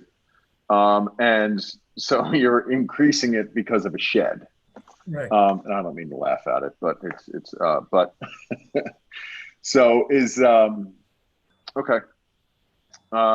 Anyone have any issues with this? No? No issues. No issues. Okay. So, all right. I mean, you did submit us a site plan. Correct. As well as some framing diagrams, but we really just need the site plan. Okay. Is there anyone in the audience that wants to speak in behalf of this petition? No one has raised their hand. Okay. Okay. Does someone want to make a motion or ask questions? Anything? I'll make a motion. Excellent. Unless someone had a question, I'm prepared to make a motion. Thank you. Go ahead, John. I move that we grant the petition of Arthur Olson, 35C West Castle Way, Charleston, Rhode Island, for a dimensional variance under our zoning ordinance. The applicant is proposing to construct a 12-foot by 14-foot detached shed in the rear of the property. The lot is non-conforming by dimension. No setback relief is needed for the shed. The current lot coverage is 30%, which exceeds the lot coverage by a maximum of 25%. With the addition of the 168 square foot shed, the lot coverage will increase to 32%. Overall relief of 7% is requested, although the net increase is 2%. This is an 8,000 square foot lot. It's a dimensional variance under our section 401 and of course our standards of relief 907. The owner is Barry and Annabelle Olson of 17 Liberty Street, where the property is located. The petitioner tonight was the father of the owner, Arthur Olson, and he indicated that in the past, what was once in the items that were stored in the garage now need a place to be stored because that garage has been incorporated into the main structure of the house to become the master bedroom suite. He appears here tonight for what this zoning board member thinks is a fairly modest request, asking that he be granted relief for lot coverage only. He has no issues with the setback where the shed is located, which is unusual for sheds as we receive them because they typically require some sort of setback relief. He presented the petition himself. Nobody spoke either in for or against the petition. The applicant submitted a drawing showing the location of the proposed shed, including the existing dwelling and attached decks. The board finds that the hardship from which this applicant seeks relief is due to the unique characteristics of the subject land or structure and not to the general characteristics of the surrounding area. It is not due to a physical or economic disability of the applicant because the applicant has demonstrated that he merely and quite rightfully is looking for a place to provide storage that he once was able to use in his garage, which was properly and lawfully attached to his house as a master bedroom suite. The board finds that the hardship is not the result of any prior action of the applicant and does not result primarily from the desire of the applicant to realize a greater financial gain, because as I indicated before, the board finds that the granting of the variance will not alter the general character of the surrounding area or impair the intent or purpose of the zoning ordinance or our comprehensive plan, because a lot of similar properties in the area have sheds of this similar request. And this would appear to be the least relief necessary given the modest request. And the board finds finally that the hardship suffered by the owner of this property for the dimensional variance, if it's not granted, would amount to more than a mere inconvenience because he has no place to store his requested items. With that, I move we grant the petition. Period. You're on mute, Rob. Thank you. Motion was made by Mr. Bernardo. Is there a second? Second. Mr. Jurzak. Okay, any discussion? Okay, hearing none. Mr. Bernardo, Aye. Mr. Jurzak, Aye. Mr. Daniels, Aye. Mr. Mark, Aye. Mr. Cagnetta, aye. Motion passes. Thank you. Good luck, Mr. Olson. Thank you. Thank you. Thank you very much. Good No night. problem. Sorry you had to wait so long for that, but Does that mean the application for the building permit is approved as well? What'll happen now is you're going to need to wait for the decision to be recorded, and then there's a mandatory appeals process, which is 20 days from the date of the recorded decision. So you're still probably looking at about a month until the building permit will be issued. Okay. Okay. Thank you. You're welcome. Good night. thank you. Good night. Good night. Okay, next is the petition of Kristen Patterson, P.O. Box 589 of Wakefield, Rhode Island, 02880, for a dimensional variance under our zoning ordinance as follows. The applicant is proposing to construct a 14-foot by 13-foot 8-inch two-story addition onto the existing one-bedroom single-family dwelling. The lot is currently non-conforming by dimension. The addition will be located 9.74 feet from the right side property line. The required setback is 11 feet. Relief of 1.26 feet is requested. The front of the proposed addition will be in conformance with the front yard alignment per section 402.3. The current lot coverage is 23.6%, which exceeds the lot coverage maximum of 20%. With the addition of the 187 square foot addition, the lot coverage will increase to 29.8%. Overall relief is 9.8%. That's requested, although the net increase is only 6.1. The lot size is 3,041 square feet. The dimensional variance is required per our zoning ordinance section 207, and that's for non-conforming lots of record building setback requirements. Section 401, which is schedule of dimensional regulations, and section 907, standards of relief. The owner of the property is Kristen Patterson, TTE,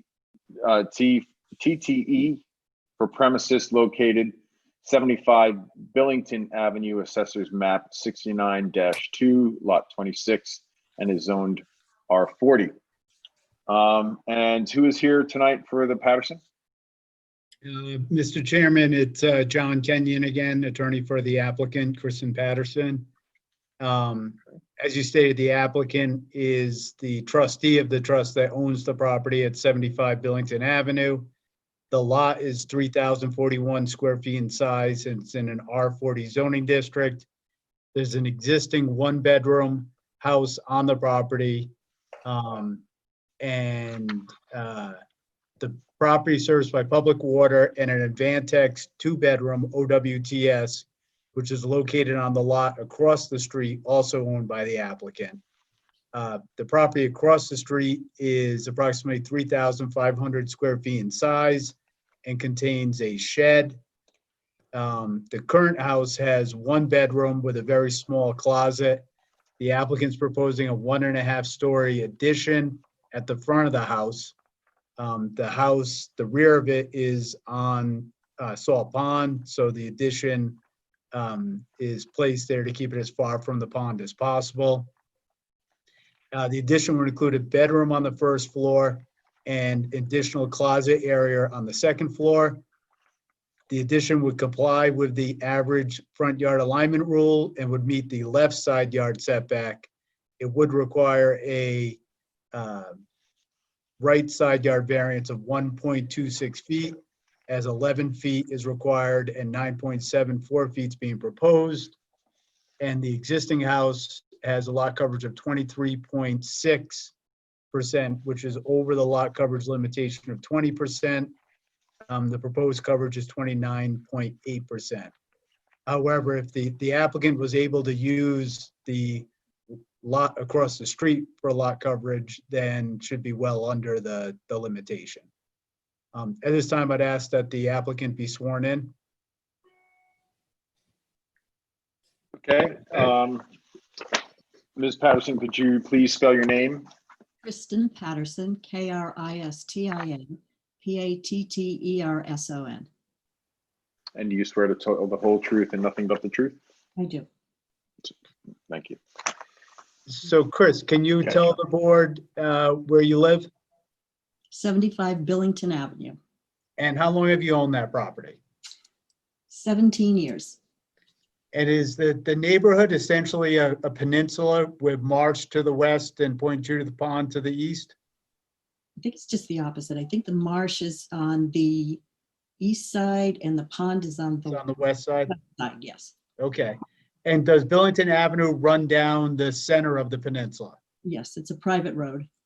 And does it pretty much split all the lots in half with houses on the pond side and garages or sheds on the marsh side? Yes, each lot has its own number. So they're just split in half, as you said. And is your property essentially one lot with Billington Avenue running through the middle of it? Yes, Do you treat them as one lot? Your OWTS for the house is on the lot across the street, correct? the leach field is, yes. And can you describe to the board the condition of the property when you purchased it? It was horrible.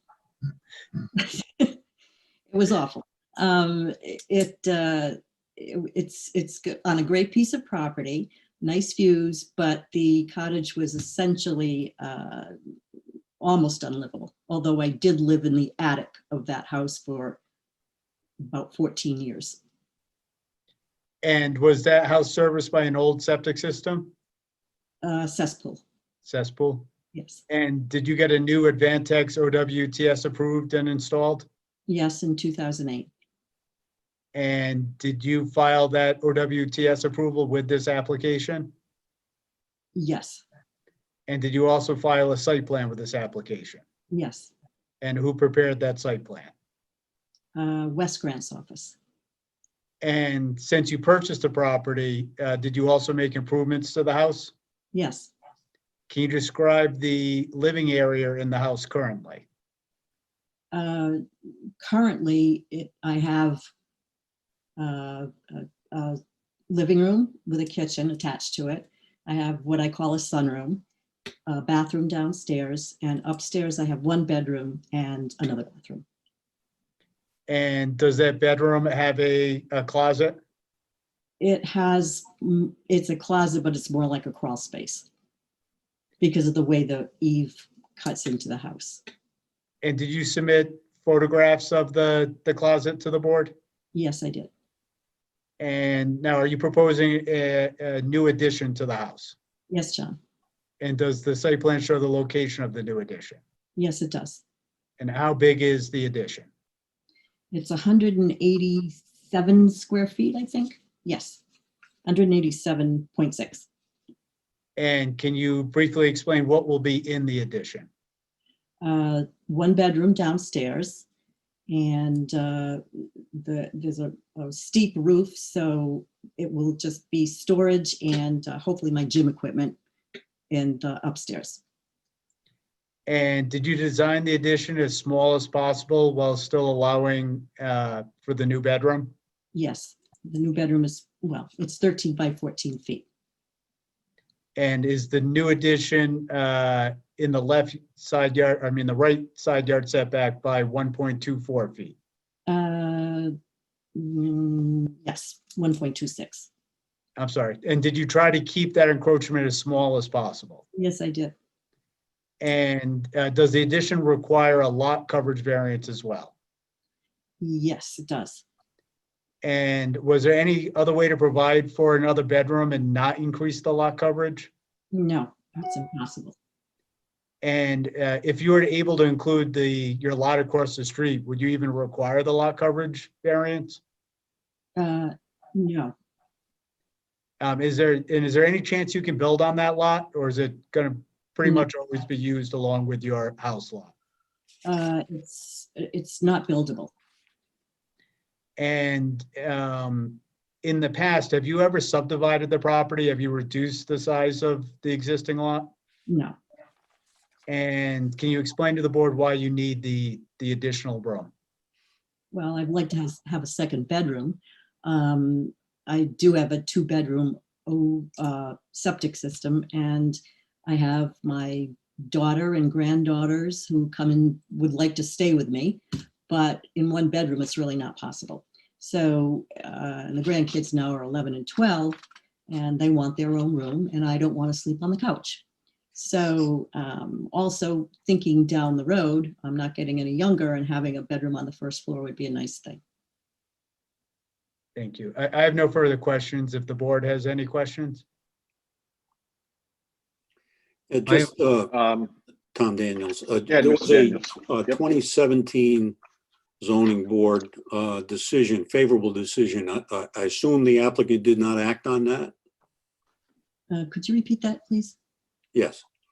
Okay. You received a favorable opinion from the zoning board in 2017. Yes. I assume you did not act on that?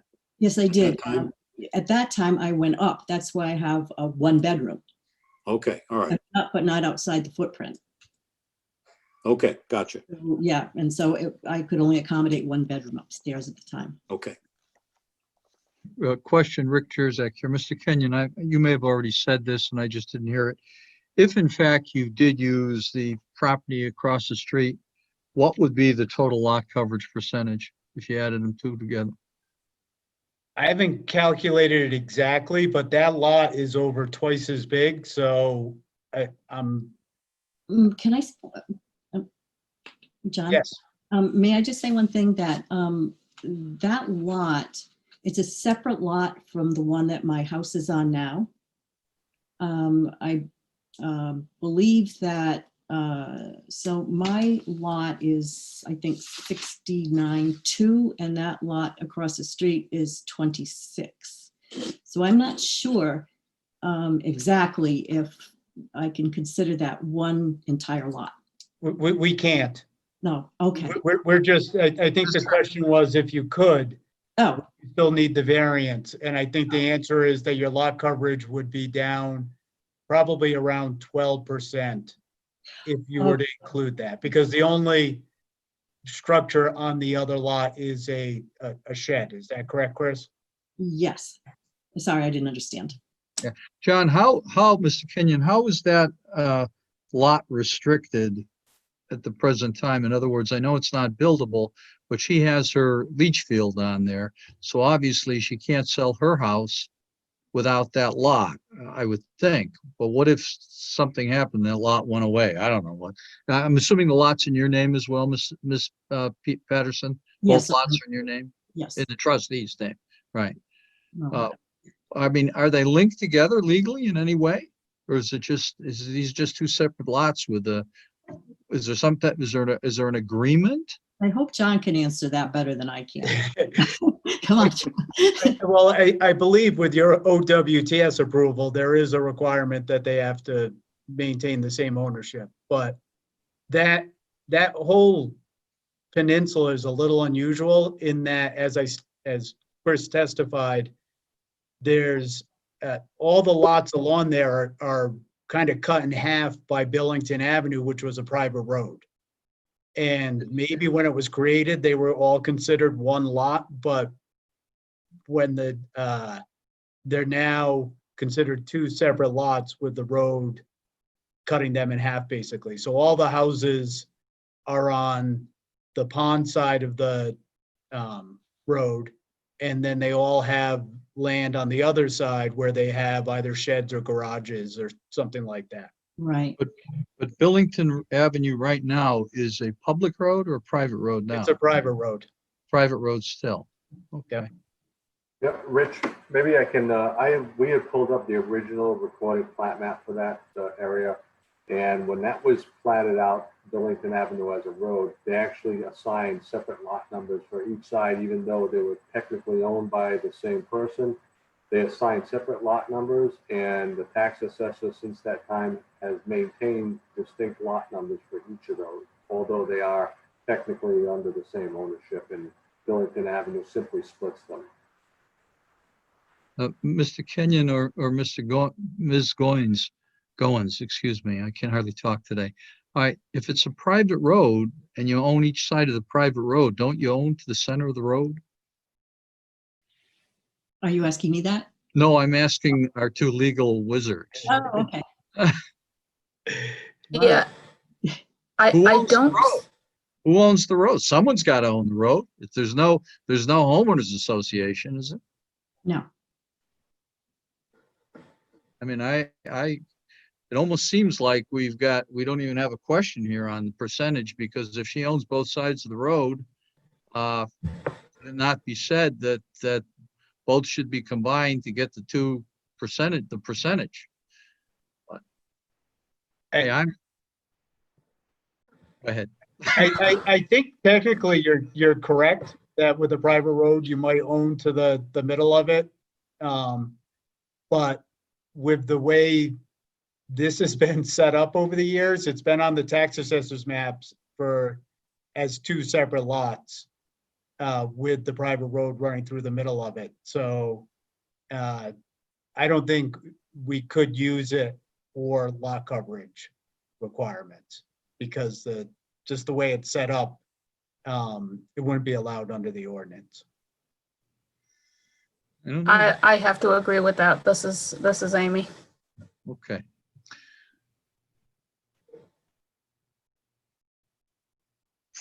So I think you might have ended the conversation with that, not needing really to ask much more. So there's no way to really split these apart anyway, because they are joined by the need to have an OWTS. So it's not as if you can really create, you sell them to two different people. And you can't legally do that anyhow, right? I mean, it would never make it. So, okay. Any other questions from board members? No? Okay. Do you want to go into, anybody want to talk about this, or is someone willing to make a motion? Is there any opposition? Oh, good question. Thank you, Bill. Is there anyone out in the audience that wishes to speak in behalf of this petition? Yes, someone has, she raised her hand, then put it down. I'm going to ask if Roberta Croce is wishing to speak or not. I'm going to allow her to talk, and she can just let us know.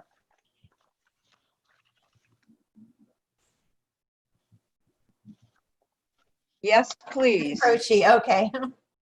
Hi. Oh, great. Okay, thank you. Hi. Okay, please spell your name. Well, my husband Lawrence is going to speak with you. Okay. Well, your husband, could you spell your name, please, for Yes, it's record? Lawrence, Lawrence, Croce, Croce. Do you swear to tell the whole truth and nothing but the truth, sir? Yes, sir. All right, very good. What is it that's on your mind? A few things. There has been many variances that we have lived through, which took place at 75 Millington Avenue. First, the Smiths, the former owners, added a porch. Onto the porch went to the end of the seawall. So it's right on the seawall. Also, they requested to screen in the porch. Went through that construction variance. We gave our approval for this variance. Then Chris Patterson and Mr. Ross demolished and remodeled 75 Willington Avenue. We approved this variance also. Then Ms. Patterson requested a variance 4 years ago in order to add a bedroom and enlarge the porch into a living room. A bathroom was also extended without a variance. Mr. Pierce complained and they had to take it down. We gave approval to this last variance, believing that it would be the last variance, given on a lot 3,000 square feet. We have the following reservations: the viability of these tubes, which hold up a portion of the house, and lastly, the construction. As all are aware, Billington is a dirt road. There is no room for traffic there. As a result, any construction which goes on at that property is an extreme imposition and discomfort to the residents on the street. With the last construction, as at the Cabricks construction, we had difficulty with vehicles parking on our land, using our driveway, constantly causing damage.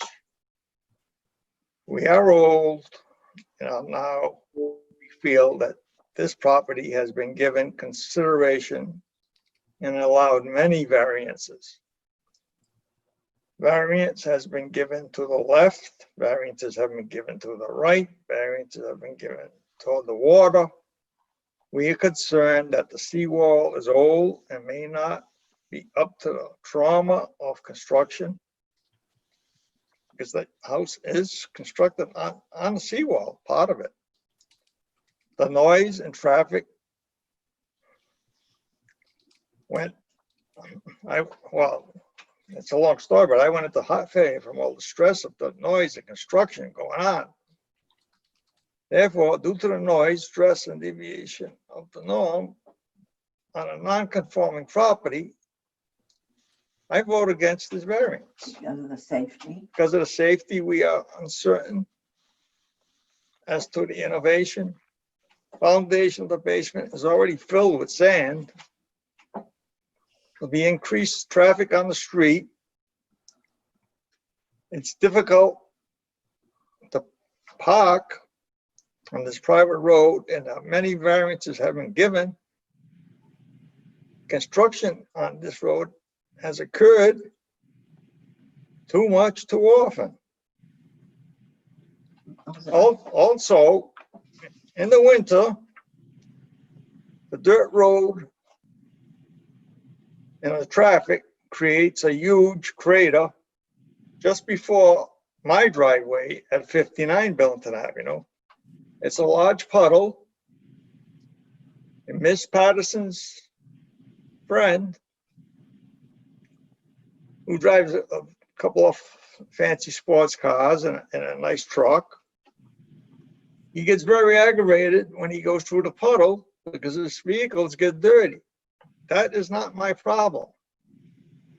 They have actually called the police and had the police come to my house because my son wasn't parked far enough off the road, they felt, because he was parked next to where he stores his boat on my lot across the way. And the police determined that You had a right to do that. he had the right to park. It was parked on our lot, which is across the road to a separate lot that you were referring to earlier with Ms. We Patterson. have one larger. We have a large lot there. It's unbuildable. And we, And the police determined that as long as a vehicle could get by there, emergency vehicle. emergency vehicle, if it had to be, he was parked fine. They shouldn't harass. And us they went anymore. away, and that was it. That's how I feel. Thank you. No, sir, no problem. So are you to the south of this property, or where's your property located I'm to the relative north. to Ms. Patterson? I'm not, I'm To the on north. 59. We're on 59. That's 59. That's 590 59. feet Okay. from Pond Street. She's Okay. 75, so she would be 750 feet from Pond Street. That's how they figured the addresses there. Is How that how far they it is really to the figured it out? hydrant. How many feet from the hydrant is how you get your number. Yeah. Okay. I've been there 48 years, so I know a little history. So you've seen this property evolve over the years. Yes. Yes. So is your concern Is your concern the addition on the front of the building? You feel like that's going to sort of increase?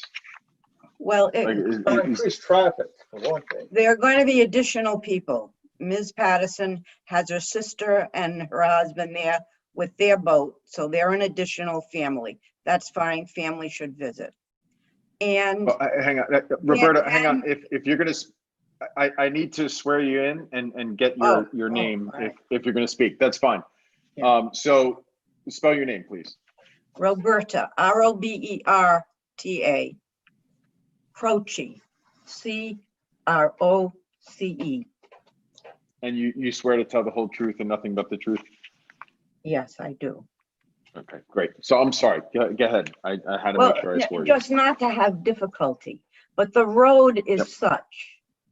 It's a unique place, a very beautiful, quiet place, but it is not built for suburbia. The lots are too small. Most of the lots are 50 feet. They don't give you any width. So, and they don't really give you room, except for the point lot on the peninsula. They don't give you any room to maneuver vehicles, to park vehicles. And there's only really one lane access. Some people drive too quickly on this road. It just isn't, it's a quaint, beautiful old place, and it's not up to all of this. You know, it's just not up to it. So you feel like that adding this addition is going to make it is going to intensify? Well, the thing that I feel is a variance, according to the dictionary, a variance is a degree of difference, an official permit to do something normally forbidden by regulations. Example, in city zoning. And that this is the reason we have rules. And it has been given variances, you know. I mean, mea culpa, mea maxima culpa. Now, at each whim, if we want to go higher, if there's more airspace, I mean, what are we going to do here? We feel that it's too many variances. For this property, too many variances? Yeah, yes. Or for any property on that street. There isn't room to go anywhere. And it creates problems. They're expanded. Full capacity. Okay. Board members, you guys, anyone have any questions for this couple? Any more? No? Mr. Kenyon, do you have any questions for them or anything? No questions. I mean, my client understands their concerns regarding the limited space on the lots, which is why she's proposing as little as possible. The original application from a few years ago, I believe, was just to expand going up on the existing footprint. This increases the footprint, but she kept it down to 182 square feet, which is pretty minimal. And she did everything she could to reduce the size of the variance, and it's really not caused by anything that she's done in the past, but it's the fact that it's a very small lot with the kind of strange situation with the road cutting the lots across the street off from this, which is the reason she needs the lot coverage variance. Now, but although the Croces, you guys have the same situation in that you have parking on one side and the house on the other? Well, we have a long driveway. We have over 7,000 square feet, which isn't a lot. And then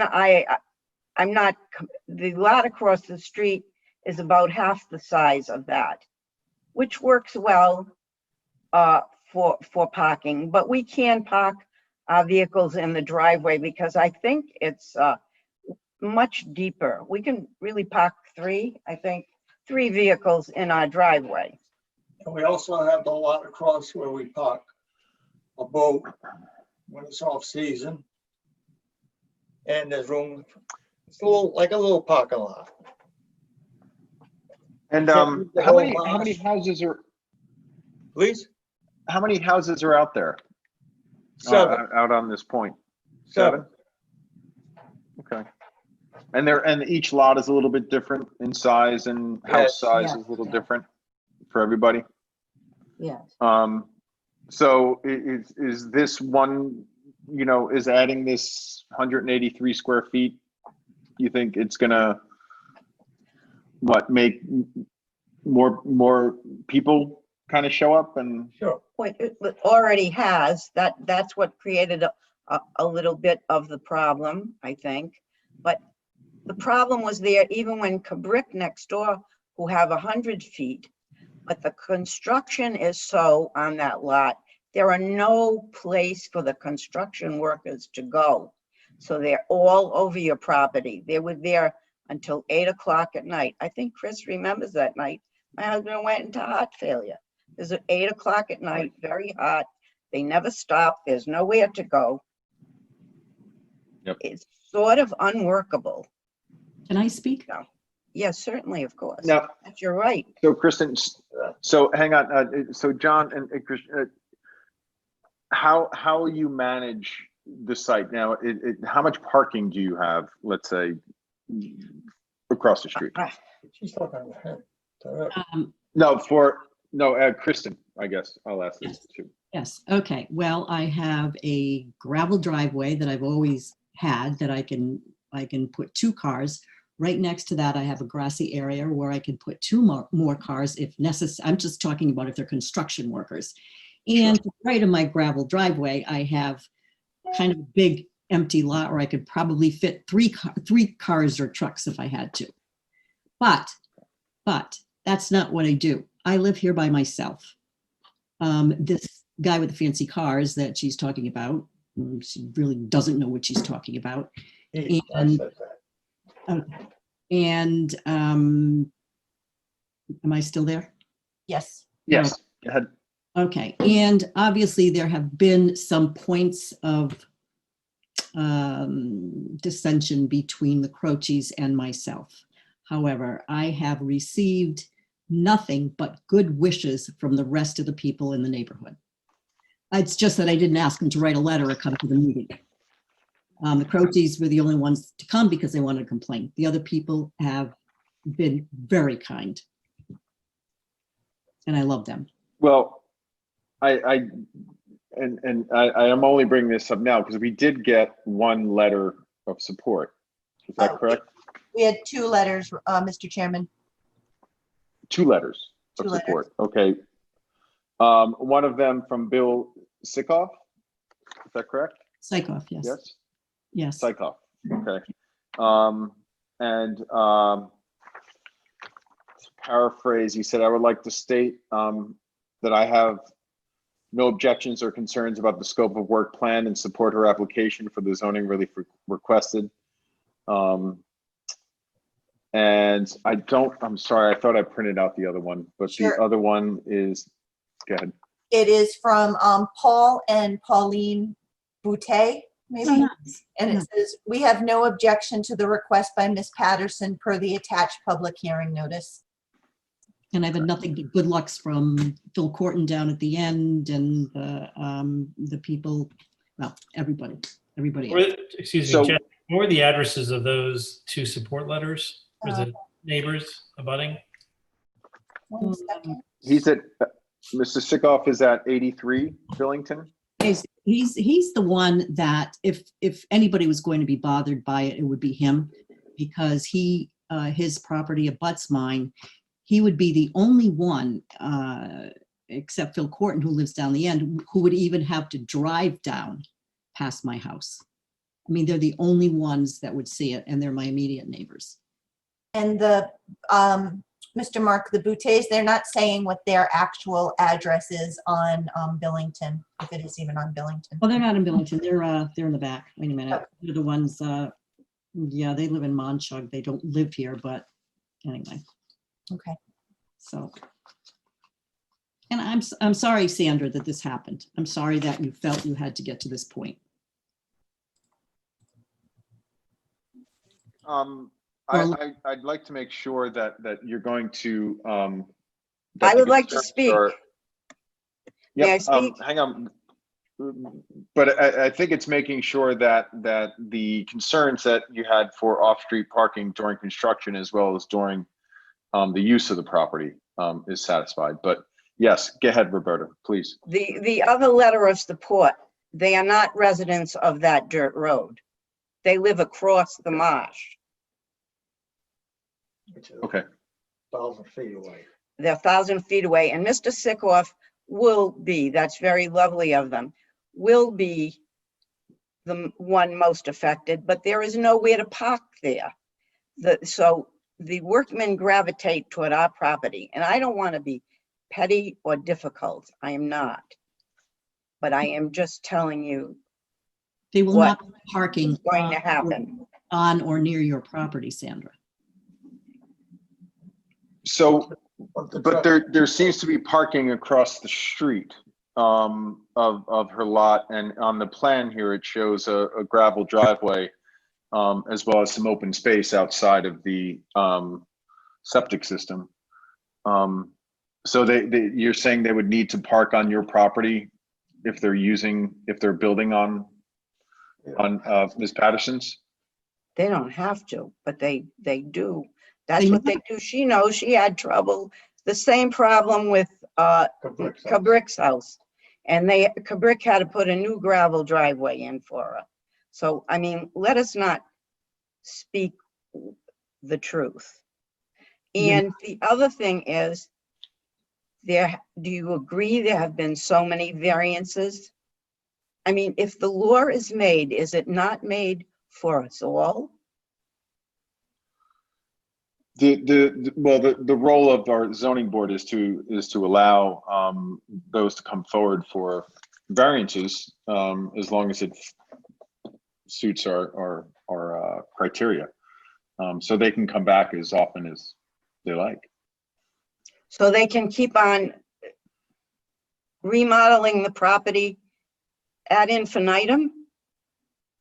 Yes. No, not ad infinitum. This is Amy Goins, legal counsel. At a certain point, it becomes too much. I don't think we're there yet, but that's not for me to decide. That's the board's judgment. Forget the dictionary definition of variances. The definition that the zoning board is legally obligated to go by is the definition in our zoning ordinance, and more specifically, the criteria laid out in the zoning ordinance.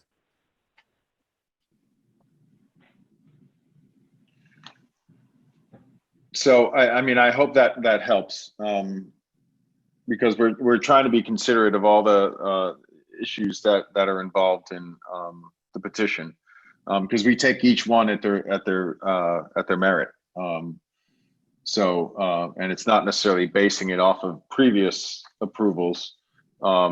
It's just how this one sort of fits within our criteria as well as within the neighborhood. Well, you know, if I may respond, sometimes these things even work against the people. For instance, now that house has been moved out on the water. So when we're upstairs in our living room, Miss Patterson is in a veritable fish tank because the house is so far forward that she has no privacy except, of course, to draw the blind. So this is what happens.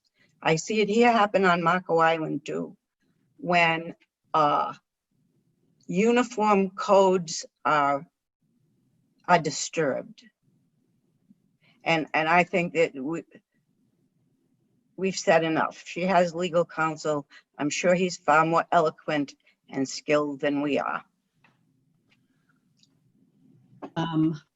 May I?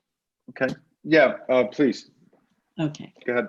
So Billington Cove is a horseshoe-shaped cove. And everybody can see everybody's house. I can see their house just as clear as they can see mine. I can see when they sit on their porch. I can see when they sit under their porch. Same thing with my neighbors, same thing with Sykov's. I can't see Phil because he faces the other direction, but everybody else, we look at everybody. We try not to look to the left and the right and see what everybody's doing because we look straight out at the water. No, I'm just saying, Chris, that house comes out to the wall. That's how that problem was created. When it was back behind where the porch was, and that was the first variance, which had nothing to do with you. And we were always very gracious and supported all our neighbors in their variances. But now we can see that bad things can happen. Things can get too crowded, even in emergencies. I guess I have to raise my hand again, please. I don't know if you can see this, but I like to hold up this picture. This is the one that can you see that? That was my house when I bought it. That porch that she's talking about is right in the exact same location as it is now. No, but I go back 50 years, Chris. I remember when the porch was not there. Here's the porch now. Okay. Porch wasn't. Yeah, no. Oh. Okay. So what we're here for tonight is the application at hand. Thank you. Which is adding 187 square feet to the front of the building. Thank you. I mean, I don't want to dismiss your concerns, but I feel like that we've heard what your concerns are. So I think we'll give the board an opportunity to weigh those concerns. So thank you. Do you have anything to add that's going to help us in terms of understanding issues related to the application? I do not. Okay, thank you. And John, do you have anything to add as well? No, I would just say that if it would make the board more comfortable, a condition that the construction workers do not park on the Croce's property, I think would be helpful. Okay. And to help us, where the Croce's again are located to the north, is it? There are two houses down to the north. So the Cabricks own the property in between. They used to own. They sold it. I think it was about a year and a half ago. And I believe when they did a pretty major reconstruction of that house, there may have been issues with the construction workers parking on other surrounding properties because their lot was pretty small and they did major renovations. With this, it's going to be 180 something square foot addition, so it's going to be much less intense work for the property. It's a fairly large house that's in between. And I could see the orientation of how the Croce's is sort of facing this passage, but okay. Board members, do you have any questions for any of the witnesses or anyone that's spoken on this? Okay. So should we go around and see how we're feeling on this? Mr. Jurczak, how are you feeling? Well, I mean, it's a small lot, but you have the lot that's across the street. Okay. I think the relief with regard to the side yard is de minimis. I don't see that that's a major issue. I don't see any real public purpose return. With regard to the lot coverage area, I feel that I would say that we look at both pieces combined to get the lot coverage percentage and go along with the change on that basis. I think the two things that I would insist upon are, number one, that all construction workers park on Mrs. Patterson's property, okay, next door, and that secondly, the construction work be limited as to perhaps from 8 to 6 or something like that, so they're not out there banging away in the middle of the night. And And I hate to say this because they do work, but I would say weekends, no weekend work, but, or very little weekend, maybe morning work, something like that. But, that's my feeling. Rob, can I just comment? We already have Yep, on please, our man. ordinance, construction hours that are set forth in the by ordinance. Okay. So we would make them conform to that. Yeah. What are those, Wayne? What are those hours? They're actually 7 days a week from 7 a.m. to 9 p.m. Okay, but that, we could make that more restrictive, Amy, right, for our purposes?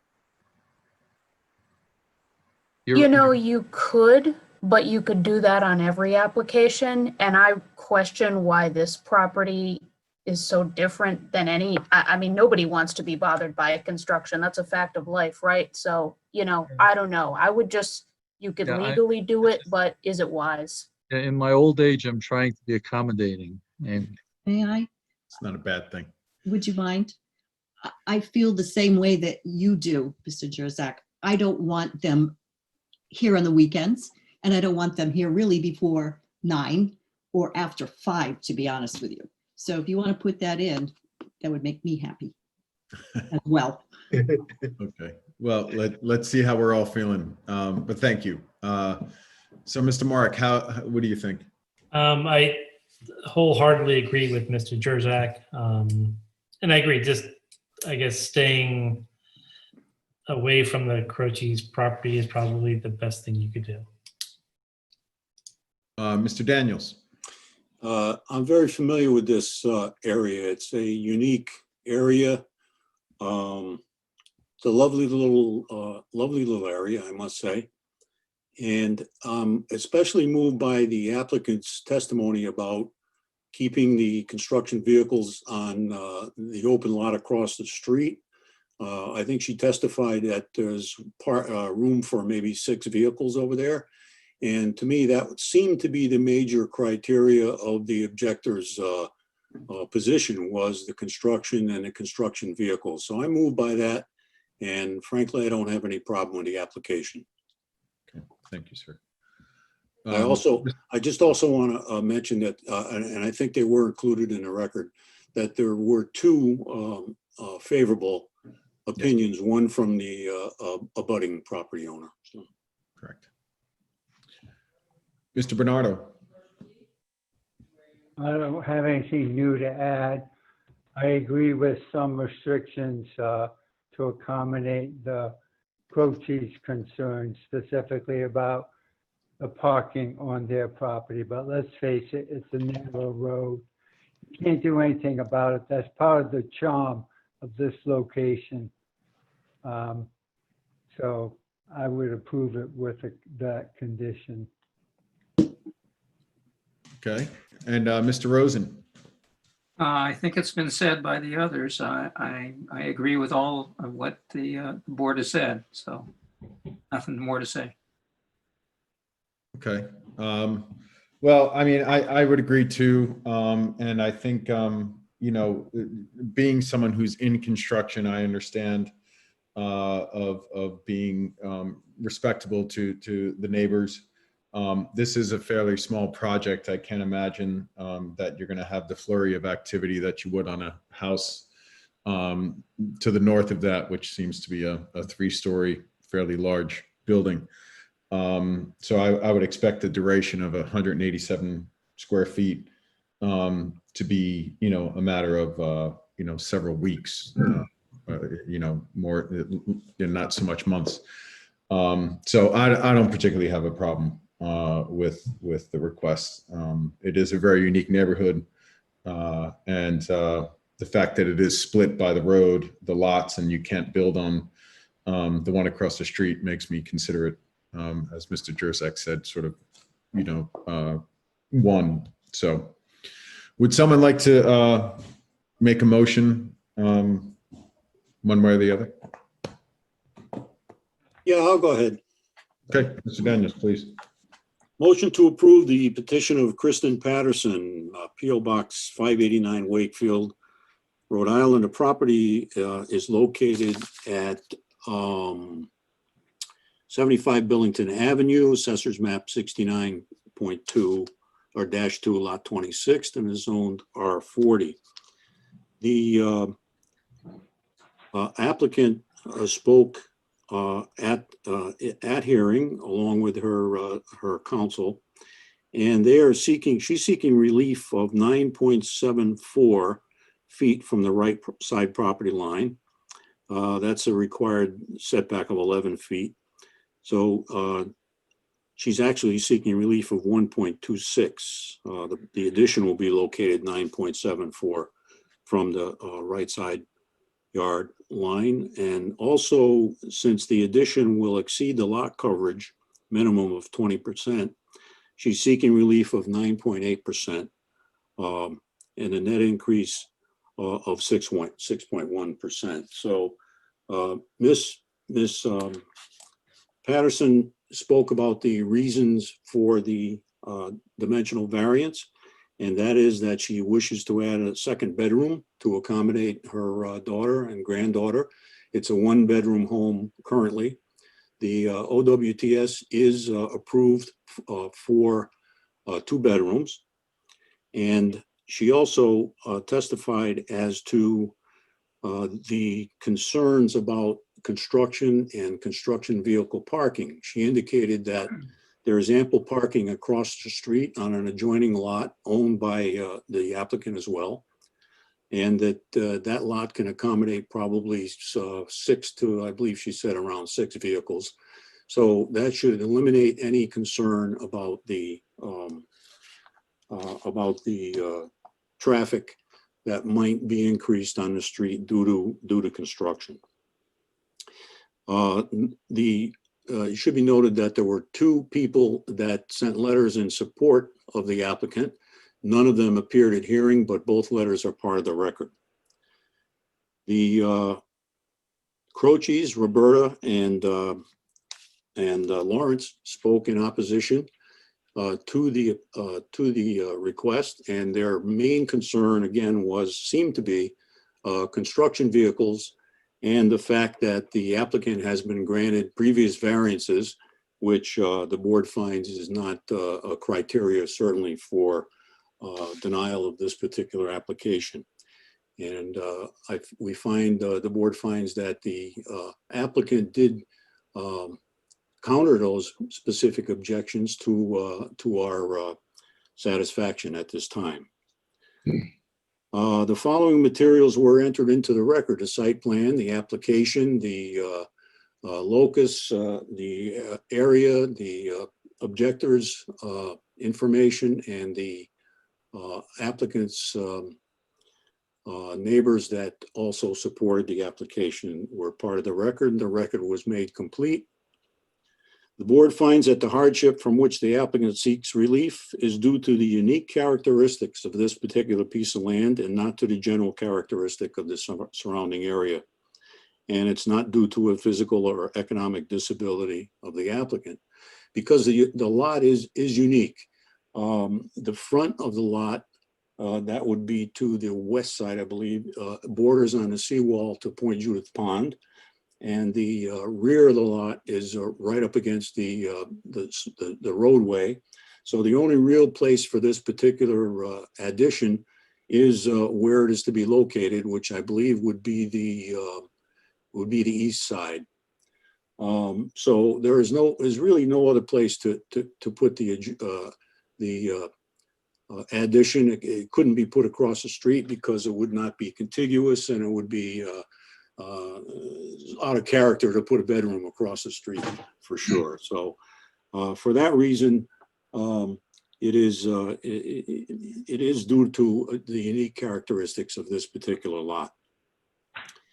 The hardship is not the result of any prior action of the applicant and does not result primarily from the desire of the applicant to realize greater financial gain, because as she testified, the second bedroom and the addition is for her immediate family. She has no intention of selling the property. She's lived there for 17 years, and there is no indication that the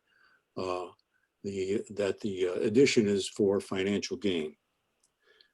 The board finds that the granting of the requested variance will not alter the general characteristic of the surrounding area or impair the intent or purpose of the zoning ordinance or the comprehensive plan upon which the ordinance is based, because this is an area with very small lots and for the most part, very small homes, small footprints.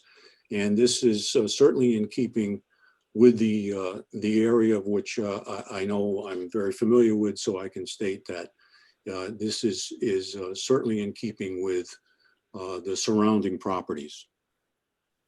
The board finds that the relief to be granted is the least relief necessary, because once again, there is nowhere else on this particular piece of property where this addition could go.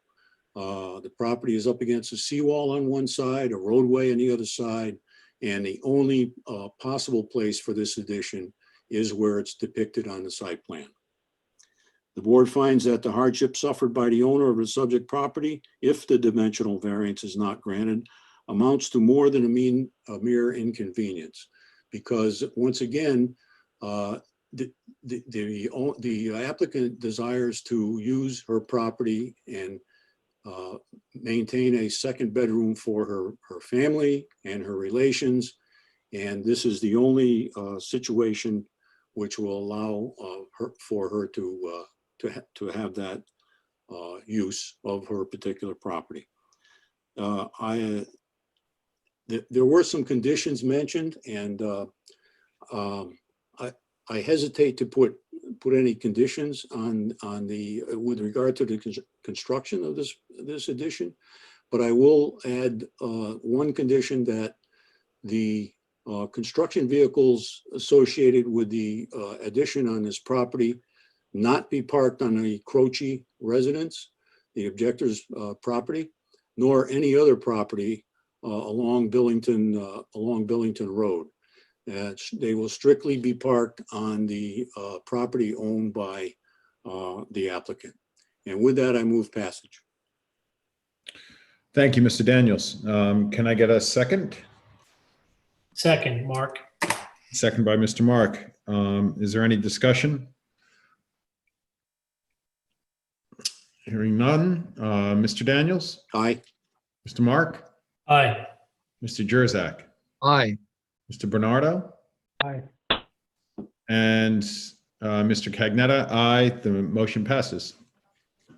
Great, thank you very much. Thank you. Thank you. Okay.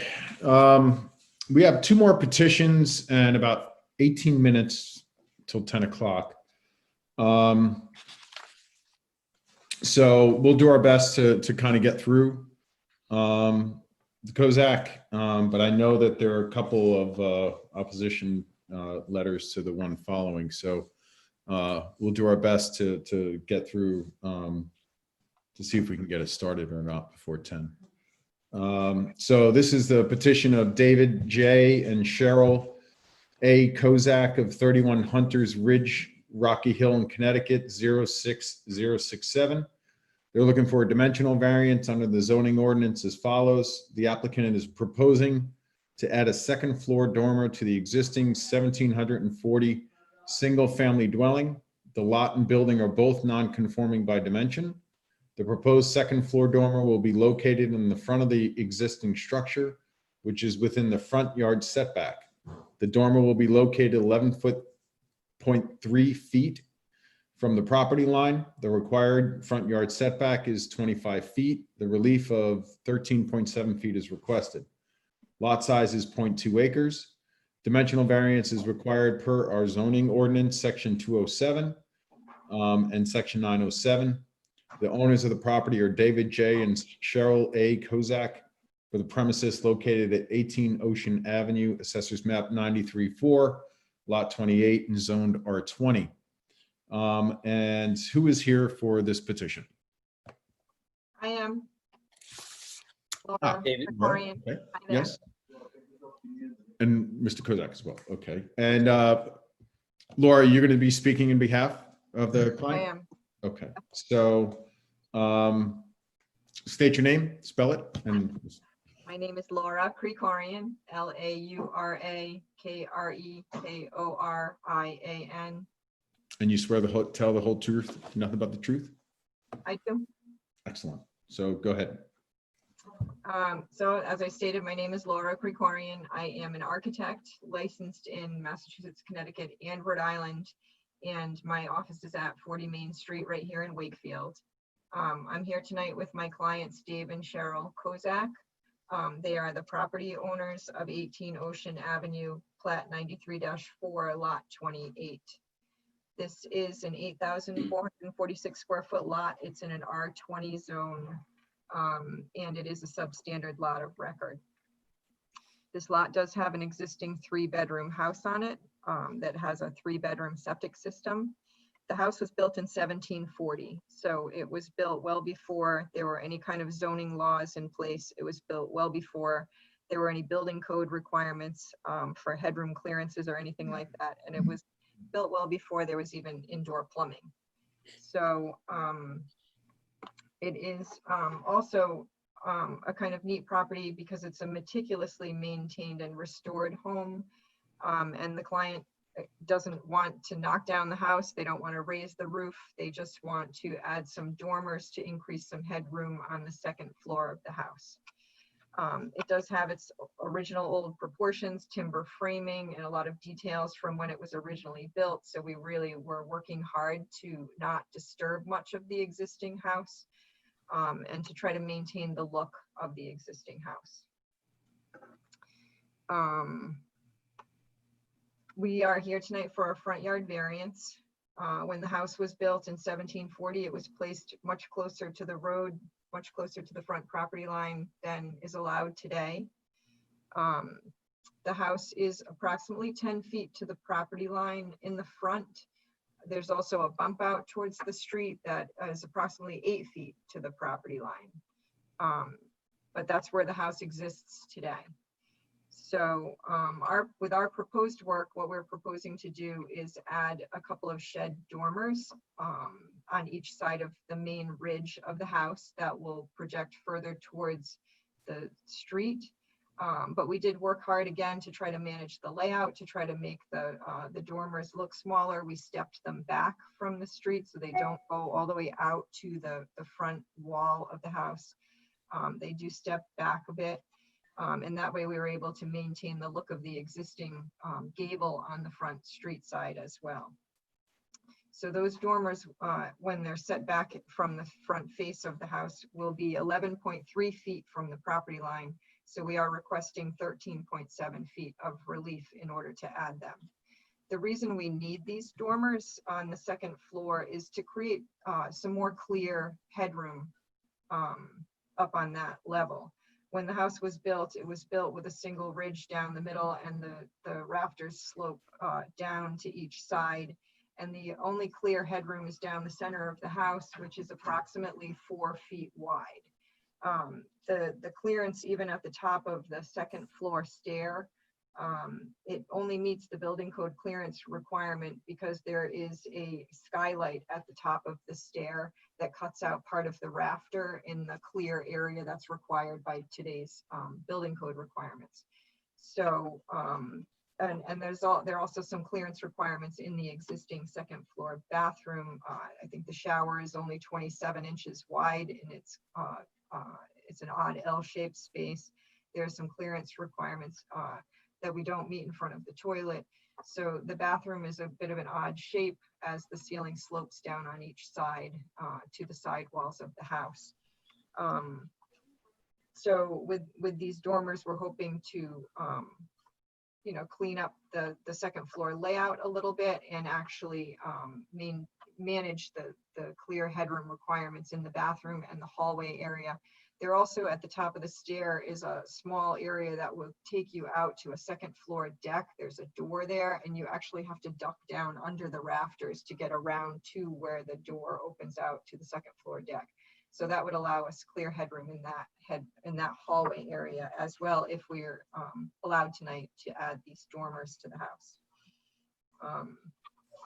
Like I said, we did try to manage and maintain and minimize the amount of disturbance to the existing house, and we did step the dormers back to minimize the amount of relief that we were asking for. The addition is in keeping with the scale and the the scale and the style of this particular house as well as other houses in the neighborhood. And it is the least relief we felt that we could ask for in order to make that second floor work, layout work out well with the headroom clearance. So I do have Dave and Cheryl here. If you have any questions for me or for them on the project, happy to answer them. Great, thank you. So let me just clarify that east elevation is, are we considering that? That's the roadside elevation, but that's not the main elevation. That's the side where the bay window is. That the east elevation is facing the road, yes. So that's the one we're asking for relief on, is that? Yes, which isn't exactly. which isn't the main facade. It's actually the side of it. It's the main gable end of the house Right. that faces the road that the dormers are projecting towards. So that's where we need the relief. So the house originally wasn't oriented towards the street. Like the street probably came way after the. It could have, I don't know how it was laid out in Matunic originally. And the fact that this house still The exists, front door does face towards the ocean. right, Yeah, which is remarkable that this house still exists for its age. So it's pretty neat, actually. kudos to it. Okay, board members, do you have any questions for Ms. Gregorian? No? Okay. Mr. Kozak, did you want to speak on behalf of this, or I will be very brief, but I appreciate the opportunity to speak. And state your name and spell it, please? sure, my name is David Kozak, and it's DAVID-KOZAK. And you swear to tell the whole truth and nothing but the truth? I do. Right. Go ahead. So thank you very much. I'll be very brief, but good evening, Mr. Chairman and zoning board members. The property question has been in our family for over 30 years. My wife and I purchased it 8 years ago. It's a well-maintained property, as Laura indicated, and it's a real charm, and we enjoy it.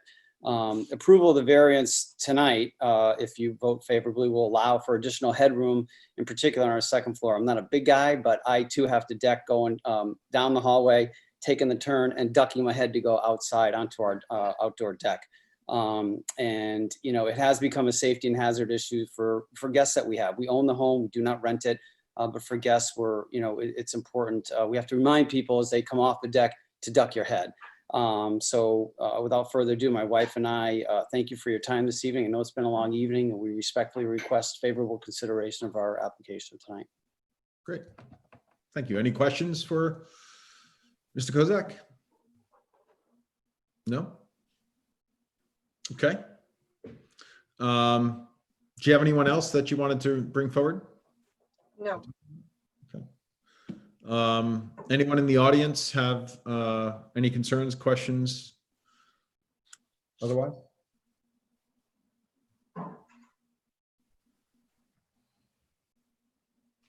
There are a lot of people left out there, Jessica? No? Okay. No, no one has raised their hand, sorry. It's okay. It's okay. All right. Board members, any thoughts on this? Someone want to jump right to a motion, or do you discussion of any sort, or is everybody good? Good. Everybody at once. Seems to be a straightforward application, and Ms. Krikorian presented it professionally as usual. Yes. Thank you. Okay. Any motion? Yeah, I'll make a motion. Rick Cherzak. Thank you, sir.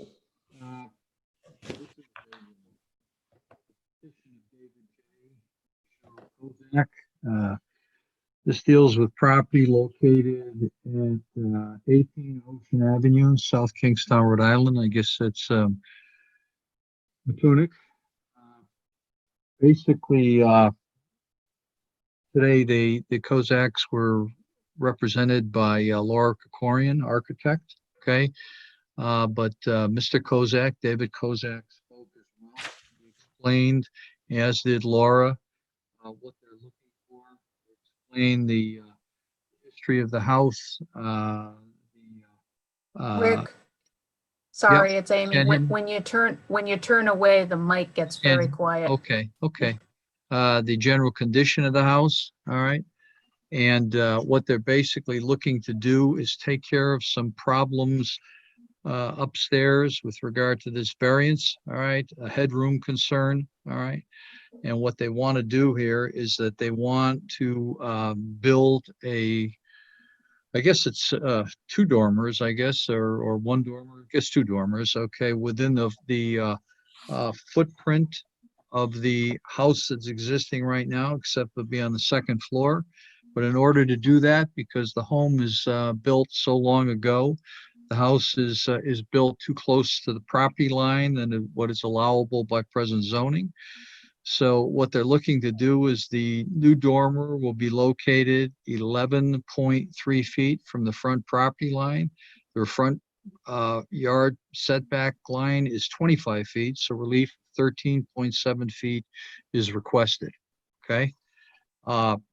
Their hardship, as I spoke before, is due to the location of the house on the lot, okay? It's a very old home, okay, built in the 1700s, as well as the height upstairs.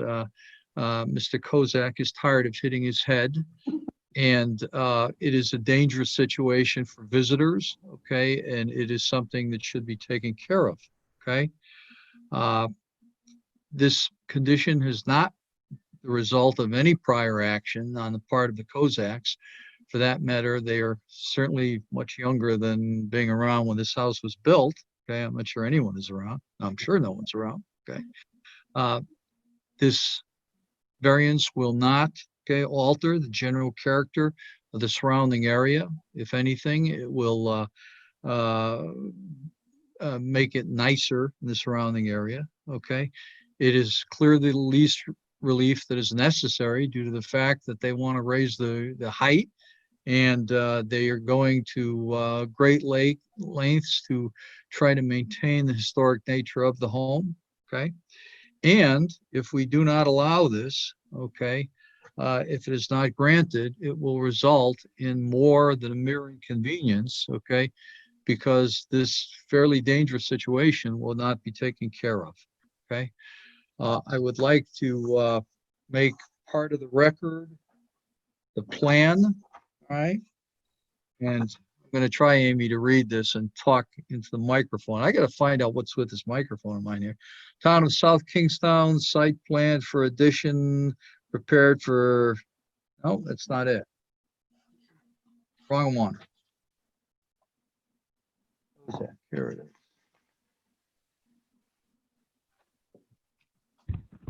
All right, this is it. All right. This is a site plan, survey plan prepared by Atlas Land Surveyors LLC. Okay. It's part of the record. All right. And it is dated 6/23/2019. Okay. I see no public purpose for not granting this easement, this variance. Okay. And for the reasons stated, I ask that it be granted. Okay. That's it. Muted. I'm now not muted. Okay. The motion was made by Mr. Jurczak. Is there a second? Second. Second by Mr. Daniels. Any discussion? Hearing none. Mr. Jurczak. Aye. Mr. Daniels. Aye. Mr. Mark. Aye. Leonardo. Aye. Mr. Cagnetta. Aye. Motion passes. Good luck. Thank you so Thank much. you. Thank you so much. Good night, everybody. Good night. Night. So we made it by 2 minutes. Do you guys want to continue on to the last application, which I'm is not going to be able to. I You're not- started running out of gas about an hour ago. okay? And I'm Okay. losing my voice. Is someone here for this petition? James Calderon is here, Mr. Chairman. My suggestion would be if you think we can make it through this petition tonight, that's fine. In the event we would have to continue, it would not be able to be continued to next week because we wouldn't have the necessary members. It would have to continue until September 16th. Whereas if you thought tonight we're not going to get through it, we could continue it to next week to start it, if that makes sense to you. Mr. Rosen, how you feeling? About continuing, Yes. I would prefer not to, since we got to approve the minutes and that type of stuff. We do. We do. I know that there's a couple of folks that are opposing this. So I don't know if this will be a quick thing. So I am inclined to continue it, especially if we only have, well, I didn't ask the rest of you, Mr. Daniels or Mr. Mark, how you guys are feeling. Or Mr. Continue it. Continue it? Okay. Continue. Okay. All right. So James, sorry, but we're gonna continue. So someone want to make a motion to And that can continue to 8/27. It can go to next week. Okay, what about advertising and agenda for purposes? Were you okay with that? Yes, it's already been advertised and I will be posting an updated agenda for next week. All right. on Thursday night next week? Yes. Okay, in that case, move the continuation of the petition of South County Survey LLC. Owner of the property is Michelle Quirk, and the property is located at 59 Browning Street, Assessors Map 96-1, Lot 32, and that's in a R30 zone. I would move that the petition be continued to next week. That would be the 27th. At the regularly scheduled zoning board meeting on August 27th. Move to continue. Great, thank you. Can I get a second? Second. Second by Mr. Mark. Is there any discussion? Hey, Jessica, can I just ask, why can't it be heard next week if we haven't started it? Well, it could be heard next week if we hadn't started it. My concern was if we started it and then had to continue it, it couldn't be heard next week. So it would ultimately take longer. Yeah, so we haven't started it. So it can be continued to next week. To next week. Why don't we let, it's only 1 week off, and I'm sure the gentleman would rather have it heard next week. We can ask him, I suppose. No, that's it is going to be heard next week. Yeah. Oh, it is? Yes. Oh, it is. Okay. All right. I'm sorry. It's okay. Any other? Okay. So Mr. Daniels? Aye. Mark? Aye. Mr. Jerzak? Aye. And Mr. Bernardo? Aye. Pagnetta, aye. Motion passes. Thank you, Ms. Calderon. Sorry. And then two other things. We have minutes for August 27th and no, wait, July, try that again. July 15th and July 22nd. Make a motion to approve those minutes. Very good, Mr. Jerzak. Is there a second? Second. Mr. Daniels, any discussion on minutes? I'll just say one thing about the minutes, just so you guys know. This is not us verbatim anymore. What this is, what Jessica does is she takes everything we say and she regurgitates it into something more legible. And, Good. Good. Thank you. More succinct to what the condition. Are you complaining about that, Mr. Chairman? That sounds like a good idea to me. Well, and it took Jessica pointing it out to me, but it's also written, run by our legal counsel too. So that's what my wife usually does for me. So we're not talking about cutting up your food. We're talking about redoing the minutes. No. It'll be close to that soon, let me tell you. I think our new zoning board member should be John's cat.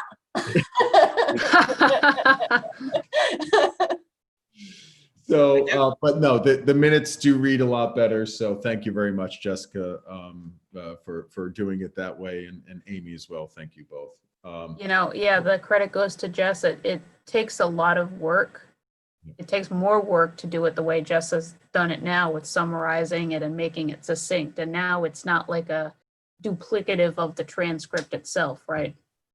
It's great. We really like you, Jessica. Thank you. You're hired. So, okay, so that was two motions. And so no objections. We'll start off, Mr. Jurzak. Aye. Mr. Daniels. Aye. Mr. Mark. Aye. Mr. Bernardo. Aye. Mr. Cagnetta, aye. Motion passes. Minutes pass. Anything else? Anyone? We'll Motion see to adjourn? everyone next week except for Mr. Mark. Yes. What about the new member? When's that person coming? The state police wife. I don't think did the town council take any action on Monday, so now we're waiting until September, right? Yeah, I don't know. Maybe they're waiting to see if more people come in. I don't have any inside info. Because I'm waiting on that, to be honest with you. Thank you, John. I I'll appreciate it. talk more to the chairman about that later. Okay. I'll be happy to talk to you about that. Okay, motion to adjourn? So moved. Everybody in favor? Aye. Aye. Good night. Good night. Good Thank night, you. everyone. Good night, everybody. Good night. Good night.